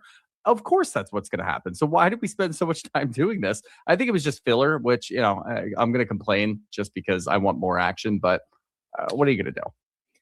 My big thing, anytime we have these scenarios, and assuming Cynthia's not being shady, I don't think she was, genuinely. No. Why do they put themselves in these positions? Just go to the house, say 3, 2, 1, go. Go get your room, and then you are absolved of any sin. I don't know. I think of old Rhodey and all of the issues that happened there with the 3, 2, 1, go, where you just kind of sprint around the house, and then people try to take rooms that they shouldn't be in. I think this might be more like producing. It might be a Bravo thing. Like, all right, you do have to label rooms. We can't have this because all chaos breaks out. And then it's the entire episode of them just running around yelling at each other for which room is which is not that entertaining. But again, if you're going to do a free for all, like that's where I think people got irritated because you put them in the pool house. Pinky, I don't even think that she's cool with being in the tiny home. I think she puts on a front with a lot of things. I think she likes to come off as like the cool, unbothered. I don't think she wanted to be there because we have a couple of moments where she says little things. I'm like, I don't think you're actually like totally fine with being over there. But if you're going to free for all in the main house, that's where you're going to piss people off because it's like there aren't assigned rooms. You just assigned us rooms. Then these ladies get the pick of the litter. Yeah. It was shoddy at best. Yes, that's a good way to put it. But Kelly, Shamia, and Angela are talking, and this is where you get Kelly. I think she thinks, confessional or not, like she thinks that she's cooking. Like she thinks she is on fire. She's talking about frickin' frack or whack, blah, blah, blah. I know Angela's going to run back in Charles' shoes and tell him what I said. And she does like a Running Man, like imitation. I don't know. It's just like, I know what you're trying to do, but it's not happening. And it's becoming apparent. Yeah, it's definitely becoming apparent, and it's getting annoying. Is really just the bottom line. It's getting very annoying, and even Shamia, like this is where I'm looking at this scene a little differently with Shamia. Like I expected her to also have a few things to say, but she's finally got to that point, and she may have been at that point for the last couple episodes, but the whole rum business kind of threw me through a loop. Yeah, where she's not getting involved. She's like, I know what's going to happen. I'm not involved. This is Kelly saying this because we all know Angela's going to go back and bring it up in some way. I mean, that is one thing. I like Angela a lot, but she does pretty much the same thing every time. She goes and tells somebody in some way, shape, or form. So we know that's going to happen. Shamia knows that's going to happen. She's like, hey, this is Kelly. I'm not saying shit.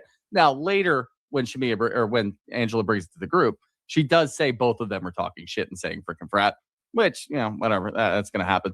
But Kelly, I don't know what her goal is here. Like, I know you've got your beef with Portia, but what the fuck does that have to do with you staying in a room? Like, whatever, just grin and bear it, or complain so much that it becomes a big issue. Like, just one or the other. That's what's happening. Well, I see what you're saying. Like a complaint to the person, not you and Shamia sitting there talking. And their big issue is the fact that the house is kind of dirty, which sure, but I think at that point they were nitpicking because they're pissed off about the pool house. So now there's like a little black mark on the bedspread. It's like, oh, this is stained. The bathroom's a mess. This is disgusting. I can't even stay here. And Pinky co-signing that again for me is not a selling point because this is Pinky's group. She's gotten along with Kelly. She's gotten along with Shamia. So I will talk more about that when we get to that whole thing. But I don't know. It seemed like it was blown out of proportion, at least in my opinion. It definitely did. And having that, like, the shoulder to cry on about the whole thing with Pinky, I don't really understand. Like you said, she's gotten closer with Kelly. She's gotten a little closer with Shamia. But what is that going to do? Like, you're in a different house. Who the fuck cares? Like, they're adults. Let them do their thing. Don't don't let that resonate with you and be like, oh, I totally understand what you're going through. That's unacceptable. Like, somebody had to stay in that house at the end of the day. You guys got the shit end of the stick. Just do it. And again, if it's not up to snuff, it's Cynthia. Just text her and be like, hey, it's pretty fucking dirty down here. Do you mind if we they FaceTimed and she was like, no, oh my God, I'm so sorry. Like, and she handled it like a pro. And that should have been the end of it. Like, we shouldn't hear any more about it. You shouldn't be afraid to go shower and join the women. Like, you're on a show where you're supposed to be having dinners, especially on a trip, and you're not going to go. You're just going to sulk and sit by the pool. Like, I would be stoked. And I know this doesn't always operate the same way when you go to a housewife show. I would be stoked if you and I got stuck in the pool house. Are you kidding me?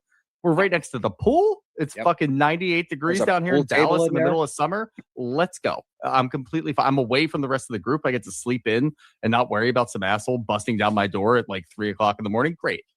Yeah, pool house is ideal, honestly. So just grin and bear it. And if you're going to complain, like I said, don't FaceTime Cynthia and be like, we know it's not you. Like, no big deal. And then you're going to hang up the phone and talk all this shit. Like, pick a lane. Please. Yeah. Too wishy-washy for my liking. But the ladies start arriving to dinner and we get Pinky sitting with Portia. Pinky goes in immediately and she's talking about the pool house. Kelly and Shamia didn't even change their clothes. They're not coming to dinner. Then we learn that K. Michelle's also not coming to dinner. Her glam never showed up and she doesn't want to go out there if she's not glammed up. That's not the craziest thing. We've seen that in other housewife shows. That's a sticking point. Go ask Lisa Barlow. But as everyone's arriving, we're getting more information. Angela arrives, and Portia's now taking the stance of, which is so funny because if she was in the pool house, she wouldn't be going to dinner either. But she's like, Cynthia did this for us. You should just come up here and smile. This is the only time in the episode I didn't side with Kelly and Shamia, but I was like, come on, Portia. Like, if you were in that pool house, it would be World War III, but you're not. So now you're like, come on, can't we get along? From the show's standpoint, I agreed with Portia, but I understand what you're saying. Like from the You know what I show mean? standpoint, I'm like, yeah, no, I'm with you, Portia. Like we're on a trip. They Totally. better go regardless. Same with Kay Michelle. Like, I'm sorry your glam's not here. By the way, she still looks great even Yeah, she without does. glam. But it's like your glam's not here. We're in the house. We're not going out. Like I understand if we're going out to a fancy dinner and you don't have your glam there, perfectly fine. I mean, pull Lisa Barlow, stay in, cry, throw a hissy fit. But we're going out back. Like it's not that big of a deal. You're still going to be on camera. The cameras are still following you around. They want your reactions. They want little updates. Like it's not that big of a deal. So, and look, I'm a guy, so I'm sure I'll get called out in the comments. But at the end of the day, you're on a show where you're supposed to show your face and you're supposed to interact with people. This is your first girls trip, and we've got this. Like, come on, just grin and bear it. Again, the grin and bear it should just be the theme. That's theme of the day, apparently. But this is when you start to get Pinky. It's not on the defensive, but there is a little bit of I don't even know if it's stank.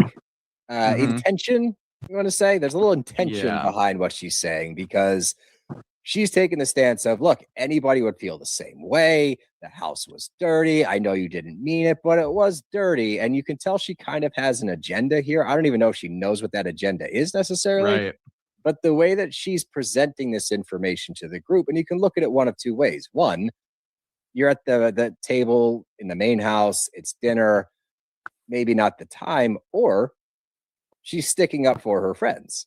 So it's more the latter for sure. But like, I mean, I didn't see Pinky offer her services. Like, hey, come on in. You can shower in my tiny house. I didn't see that at all. So like, there's a line. And I don't think she like ran past the line. I think she just went a little over the line talking about it a little too much. Because they already had a FaceTime conversation with Cynthia. They're getting it handled. There's going to be cleaners. I'm assuming cleaners probably that night before they even go to bed. They're probably sitting by the pool while the cleaners are in there doing this. Like that's probably what's happening. So it's not that big of a deal. We've already kind of squashed it. We already are all aware of it. You're really just regurgitating information that we already know. Again, now saying it face to face with Cynthia, and it doesn't really concern you. So that's the big issue. And you're talking about it in like a very weird way where you're almost being, like you said, you're being defensive, but nobody's like really ragging on them. Like they need to get up here right now. Like we've seen that before. Oh, we're going to go down to them and we're going to pull them back up here. Like we're going to make them come to this dinner. They didn't do anything like that. They were just asking questions. And she's like, well, you know, if Cynthia had done, like pretty much if Cynthia had done a better job vetting the place or putting them in a better room, like this wouldn't have happened. That's what I was getting from it. So I'm like, okay. It's a little stanky. Again, it's just over the line. It's not that much. And if somebody calls her out, somebody calls her out. If they don't, I'm not going to really bother with it. Yeah, I agree. I think we're riding that line pretty close. But we go over to Shamia, Kay, Michelle, and Kelly, and we do find out a lot going on in Kelly's life. I guess that she had. This is when I got mad at Kay Michelle because I'm like, oh, so you can go down to the pool house and hang out with the rejects on camera and sit down there, but you can't go and sit and eat dinner. I don't get it. I'm very confused. I am too, and I'm kind of confused about what happened at this press conference. From what I gathered, her ex held a press conference in which he held up photos of their children, trying to garner sympathy, trying to manipulate the situation. According to Kelly, this guy doesn't even want to have joint custody. He just wants to be an inconvenience. He wants to make her life harder. His big thing is, I don't want the kids filming on the show, but then you're going to hold up pictures of your kids in a press conference. Yeah. So that sounds like bullshit. And it also, the big takeaway for me in this is this part of why we're getting a different Kelly? Should we give her a little bit of grace early on if she's trying to deal with all this shit, plus the Silver Springs and the bankruptcy? Is she still so new to the housewives realm that she is not great at putting on a face yet? No. Okay. No, I'm not giving her that just because of all of her comments. Like if she wasn't making the comments and she just wasn't doing a whole lot, I think we could go down that road and we could talk about, you know, is there too much going on in her life that's negative for her to put on a good face and actually show up for this show? But she's going to her confessionals and she has so much to say about everybody in the group. So no, I'm not giving her that grace. Okay. It's just a question. We're going to take a quick little ad break and then we'll get right back to the rest of the episode. Well, the way these shows go, we talk about it a lot. It's mental health. That's what we want to talk about right now, because May is Mental Health Awareness Month. And did you know that there are options for you to talk to a licensed professional? And I go right to RHOA. RHOA is incredible with all of this. The way that you can just pull up their website and get in touch with a specialist right away. And I would say a lot of the pressure is trying to find a therapist that makes sense for you and it actually accepts your insurance. And RHOA helps so much with that, because of a lot of online therapy doesn't accept insurance at all, which means even during a month focused on mental health, you're stuck paying out of pocket or signing up for an expensive monthly subscription. RHOA takes all of that off the table. Their average copay is just $15 per session. This helps you focus on the real things, real therapy from licensed professionals at a price that actually makes sense. And the best part about RHOA is that they stick with you throughout the entire journey, checking in to make sure that your care is actually helping you move forward. And with Mental Health Awareness Month right here for you, you need to finally take that step and get over to RHOA to get in touch with a licensed professional right now. Go to RHOA.com/bros to get started today. That's RULA.com/bros for quality therapy that's covered by insurance. Now let's get back to dinner with the cool kids and Pinky. This is where it kind of turned for me. Now I'm like, all right, well, now you're poking and prodding and you're going to get a response, because the line of questioning at this juncture, I'm like, we're good, right? Like, we've figured this whole thing out. They're going to sulk by the pool. You guys are going to eat dinner, and then we'll figure this whole thing out later. The house will be clean. We can move on and have a trip. But Pinky will not drop it. She's digging deeper. She's like, when I saw the pool house, I just thought, those two, because they were close. But then I was like, is there more behind this? Is there some shade being thrown here? No. No, I really don't think so. I really don't think so. You have to look at who you're talking to. Like, yes, if Portia was throwing this trip, Kelly and Shamia, first off, everybody in the group would know Kelly and Shamia are staying in that pool house right away. We'd be talking about it on the plane. Portia wouldn't be able to keep her mouth shut. Cynthia just did this, and we already kind of got to the bottom of it. So now the questioning is like, all right, really? We're going to question Cynthia of all people in this group to see if it was shady? Like, I know it's your first girls trip, and I know you're new on this show and you think that everything's shady. No, wrong place, wrong time. Yeah, I don't think that she had any ill will. I think she just picked you two because you're friends. It was like, oh, they can go out there, no big deal. It turns into a huge deal. And as they're going back and forth, now Angela's starting to get a little defensive. Like, what's your agenda here? Like, why are you pushing this so hard? You're bringing a sense of hostility. We're picking the rooms, and you're pointing it kind of at Cynthia. And there was no shade being thrown. Pinky's response, I'm still getting to know you guys. So I don't know. I'm just feeling you out, which actually isn't a bad defense. I thought that was pretty good. But we try to sidetrack it a little bit. Like, Drew's like, hey, Portia, did you and Kelly talk? And she's like, gives a bunch of bullshit where she's like, I tried to extend the olive branch with the flowers and she didn't want to. It's like, oh yeah, that wasn't shady at all by you not showing up and sending flowers. So we try to derail it with that. And then the married man thing comes back up, where you said that she slept with a married man. And Portia's like, well, that's true, period. I forgot about, one, her past, and two, the comment last season about fucking Charles Oakley. Yeah. She shouldn't be commenting on this.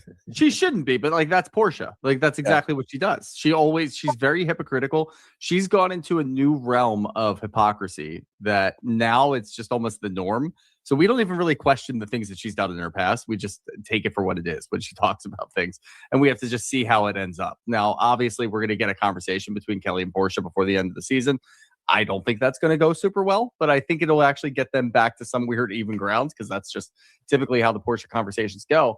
But I do like that we're sidetracking. Like, this to me was, I don't really like the way that Angela and Pinky are discussing things right now. This seems weird, and Cynthia seems a little upset about this whole thing. She's trying to fix the whole situation. Let's deviate over here. Drew, what's going on with Black? No? Okay, fuck. All right, Portia, you and Kelly, anything? Who said that Pinky eats meat? Put your hand up. Let's talk about that for a second. And then we get into that whole thing. And again, it's all the same stuff we've already heard. Pinky is taking it very seriously. But I will say And this is what Phaedra's really good for. In her confessional, she's like, she's worried about the wrong shit. You didn't pay your rent, and you're worried about people thinking you ate meat. Like, that's not really the most pressing issue in your life right now. I don't know why she's so stuck on that. I think we would have forgotten about it. Now you're making it's the same thing with the money. The more you talk about it, the more I think that you eat meat. So now I think you eat meat and you don't have money because you keep talking about it. Welcome to the real world. Yeah. We eat meat and don't have money. Yes. Cynthia goes to check on the rejects. Hey, you guys good? Want to let you know we're working on getting it cleaned. It should be fine. Like, I'm so sorry that this even happened, but I'm rectifying the issue as soon as I possibly can. I knew this was going to pop up again because we see it in the scenes for next week. But she says it here. She's starting to get irritated because they make another dirty comment, and she's like, there it is again. There's that word. He said dirty again. It's getting cleaned. Anyway, you guys good? Okay, cool. I'm out. She was towing the line of like about to snap a little bit, and she's like, nope, bye. Not doing it. Now let's get to it. The main event, if you will. We get back to dinner, and Pinky, I don't have problems with anybody here. And Angela's like, well, you still seem like you're unready right now. Like, are you bothered? Now Pinky takes that as, am I bothering you? Are you bothered because of me, Angela? No, I don't even see you as a threat. There's nothing head to toe on you that I'm bothered about, which we just volley right back. Now you're going to the physical appearance. That's giving bothered. You seem bothered. You seem insecure. Wow, back and forth we go. Yeah, this was very good gaslighting by Angela. That's all I'm going to give her right now, because I think Pinky was bothered. And I do think that there's more things, and this is probably something that didn't really transcend into the TV world, like when we're watching. Because if you're watching, and I actually ended up watching this twice because there was so much going on. But the first time I'm watching, I'm like, I don't really think she was. Like, I think Angela's just kind of making a problem out of thin air, essentially. But then the second time I watched, I'm really watching Pinky, and I'm watching all the things that she's saying to Cynthia, and I'm watching how she's responding. And again, Phaedra's not really talking, but she's talking at Phaedra about the whole meat thing. And it's like, she is bothered. She actually is bothered. And I bet you while you're sitting there at that table, you're like, oh God, like, what's going on with this woman? Is she going to pop off at something random, or what the hell's happening? Can somebody please figure it out if she's bothered? Angela, please. Yep, she's bothered. She's clearly bothered, because an unbothered person probably wouldn't respond that way. They'd be like, no, I'm completely fine. Like, leave me alone. I'm good. Like, let's just eat dinner. If you're unbothered. Yeah. If you're bothered, you're going to take that as an attack and go right on the defense. That's what she did. At the physical appearance, too. And then it obviously gets to the money thing, because she calls Angela a bitch at the end of the sentence. She's like, I forget what it was. It wasn't "you are a bitch," but she ended it with bitch. No, it was these heels are very high, bitch.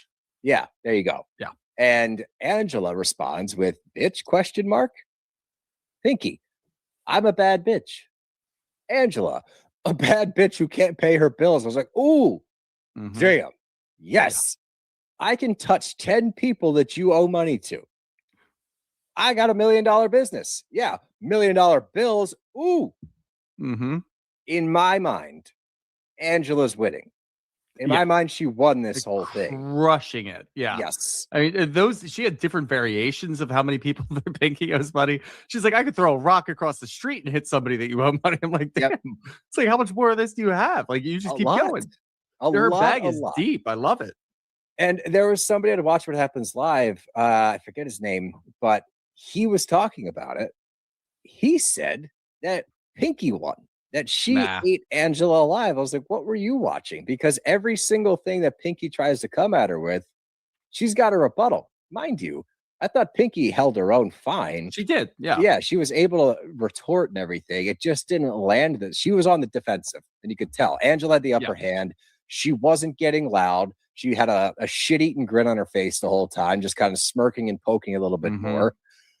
The one thing that Pinky could try to get on her is the foreclosure thing. But she B-Rabbit from 8 Mile'd her. because she's already talked about all that. Everybody knows all of that shit. Yeah. I think that's the big thing is Pinky was never going to win this unless it was a hugely disappointing performance from Angela. If it was a terrible performance and she was stuttering and didn't know what to say, then yeah, Pinky could easily win. Where we are with the information right now, and there's 2 layers to this, we know exactly what's going on with Angela. Like you said, she's gotten ahead of it. So now anything you say to her, it's like, I've already said that. Everybody already knows about that. This isn't news. When I'm talking about your lawsuits that are still pending that you haven't really addressed with the group and your bankruptcy, which you very weirdly talked around on the plane, that's a problem because you're still not defending it.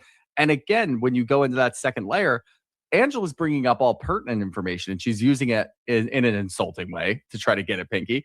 Pinky immediately goes physical, menopause, physical. That's what she does. She tries in the foreclosure thing, shoehorn it in there. Nope, doesn't work. I'm going right back to the physical. That's the key of somebody who's losing an argument. So whoever it was on Watch What Happens Live that said the Pinky won is completely and utterly wrong. Yeah, and like when she goes for the veneers, and that's why Angela was masterful. Oh, Angela's response was my crazy. God. She's like, and I owe you new veneers, and she's don't do it, Papa Smurf, Mr. Clean. Not with those commingling. Yeah. You have incestuous teeth. Don't do that. Yeah, that was a tough one. Oh, that was a really tough one. Beat her where she's at. You went physical. She hit it right back at you, and she landed much better. Yeah, much better. And like Pinky, just you can tell. And again, this is the marquee version of somebody losing when she stands up and she's like, "You can kiss my ass." And I love Phaedra's little drop in. Like, if somebody tells me to kiss their ass, I want a nice rump roast, not something flat. Like, not a flat steak. Donkey booty Phaedra over there. But it's just so funny when they say, like, the way that they go back and forth. I'm like, I am so supremely entertained right now. This is unbelievable.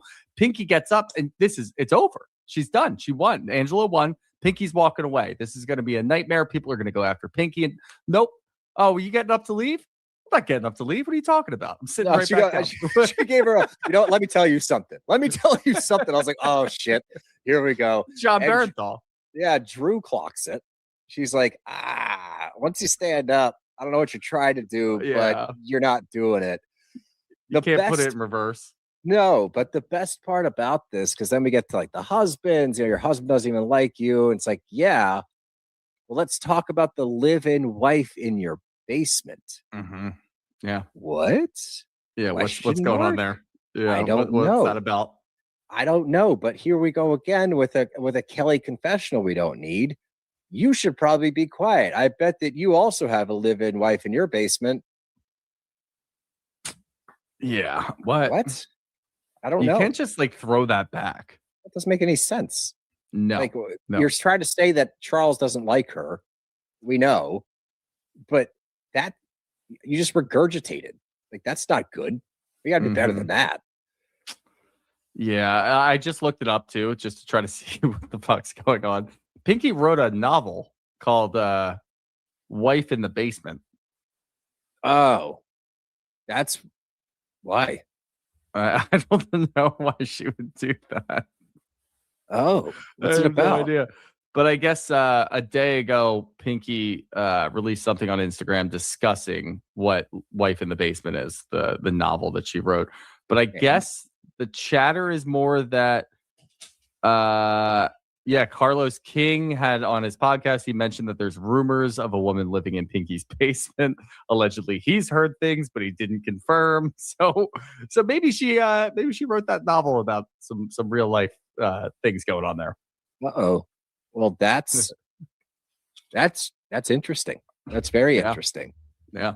What I will say is when I heard we're just two broke bitches sitting in a tree, I was like, wait a minute. Are we going to have resolve here?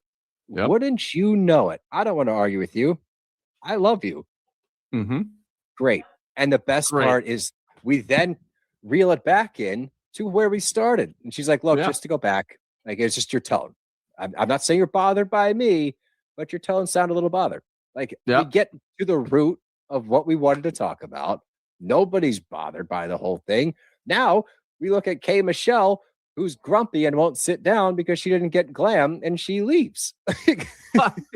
I think she won't sit down because she just had surgery like a week ago. That could be it. She's probably uncomfortable from sitting down on the plane or whatever it may have been. So like I'm giving her a pass on that one. Okay. But I like how everybody just kind of turns their attention. They're like, oh, we're good. Everybody done. We got Resolve. I love Amazing. Resolve. Cool. We had a great back and forth. Now a little Resolve. That's fun. What else can we pick at? Okay, what are you doing? You didn't get glam, so you can't sit at the fucking table. What's going on? I'm out of here, guys. Oh, all right. See you later. And that's dinner. And that's it. Like, you can't ask for a better dinner scene because that was such a phenomenal back and forth. And then we end it in a place like this is going to come back up. I know it is. Like, we're going to get a little bit deeper into it. I imagine we're going to get a one-on-one with Pinky and Angela. And Angela doesn't like to drag things out. So I don't think it's going to be this big thing. But this was absolutely perfect. Give us the back and forth, and then let's move the fuck on. Yep, absolutely. Yeah, I'm really excited. That was honestly one of the best, like, last 10 minutes of an episode I've ever seen. It was so good. 15. So, here we go. Good. Let's get into some questions. It seems we have a lingering question from last week from JBay the Hut 713. There is a plant-based bacon. We used to make vegan BLT at my job, but the demand for it was high. Interesting. I think there should be another question here. No, it's not. So yeah, there is a plant-based bacon. How about that? Very interesting. Here, from Mike the Stallion. Not a question, but this whole dirty room scenario feels like Potomac, Colorado trip part 2. Yeah. Nothing will be as bad as that. Nothing will be as bad. No, ever. Yeah, Lollygagger926, thoughts on K. Michelle not coming to dinner because of no glam. It made me flip-flop a bit. I don't think we need to flip-flop. Mm-hmm. It was an issue, especially considering, again, like, you're on camera regardless. So it doesn't make a whole lot of sense. Yeah. But I don't want to flip too quickly here. She's been pretty great up until that point. No, and again, like, it's sort of what I said at the end of the episode. We don't really know how she's feeling. I mean, she, 2 episodes ago, she just got out of surgery, so she may actually be kind of fucking tired after that trip down to Dallas. Sure. Yeah, Charles 96, if you haven't talked about it, all the shade K. Michelle gets when Lisa Barlow did the same thing. Yes. Yeah, I'm assuming we gave Lisa Barlow so much shade for that. Like, in that Palm Springs trip where she refused to dress in drag because her glam doesn't know how to do that and she wants to look good. And then I think it was the same trip when she couldn't get glam and she was freaking out and crying. Like, we made fun of her. Yeah. I don't think they're saying we didn't. I think just in general, the ladies were giving K. Michelle shade. Oh, okay. Yeah, I think it was. Or maybe I took it as like the masses were giving K. Michelle shade and no one, like, on the podcasts were. Oh, perhaps. We are. And what I will say is, just listen to us. Yeah. Like else. Let's save that for the end. Actually, and the other question was just like, who do we think won the duel from Cynthia Hitami? Angela, definitely. Yeah, hands down. All right, this is just gonna be tough. So I put it at the end from Angel Renee. Can you power rank all of the shows you're covering? This is gonna be fucking brutal. I actually saw a TikTok today while I was at work. And it was 7 shows on now. We don't cover Below Deck, but this season of Below Deck is incredible too. So we'll leave that out. So we'll give you Summer House, Soho, Beverly Hills. We already know where that one's going. Atlanta, Rhode Island, and the Valley. So we've got 6 shows to power rank. Now, obviously, we can start at the bottom. Beverly Hills is already there. The Valley's right behind it. Yeah, Valley's right behind it. This is where it gets tough. Summer House is tough. Summer House is not number 1, and I saw a lot of people putting Summer House number 1. That is not our most fun show to cover because there's so much information. Currently, there's so much that you're digging into in the show. We're going to get into that actually right after this episode. So, I'm gonna put Summer House at 3. Summer House, Atlanta, Rhode Island. I'll put Summer House would be at 4 at that regard. Oh, really? Shit. Yeah. Rhode Island's number 1 for me. Summer House is better. I think Summer House is better than Atlanta. I'm gonna put Atlanta at 4, I guess. This is fucking brutal. Summer House 3. What's 2? Soho 2. Soho. Fuck, I forgot Soho. Yeah, Soho's probably. This is brutal. Rhode Island really is hard. number one. I can tell you what. Rhode Island is absolutely number one. I'll give you mine straight through. Rhode Island, number 1. Number 2, I'm going to go with Soho. Number 3, Atlanta. 4, Summer House. 5, the Valley. 6, Beverly Hills. But that fair. middle group is very, very interchangeable. Yeah. It kind of depends on what it's you a watch week to these week. shows for, you know? Yeah. If you Yeah, like I the agree. dark drama on Summer House, then you're probably loving it. But yeah, I'm with you. anyways, this show, just what a great start to the season. Much needed after last year. These ladies are killing it. I'm very curious where the season's going to go. I don't really have a roadmap yet, and I like that. But that's all I got. You got anything else? Nope. No, that's our show, bro. Bros are out of here.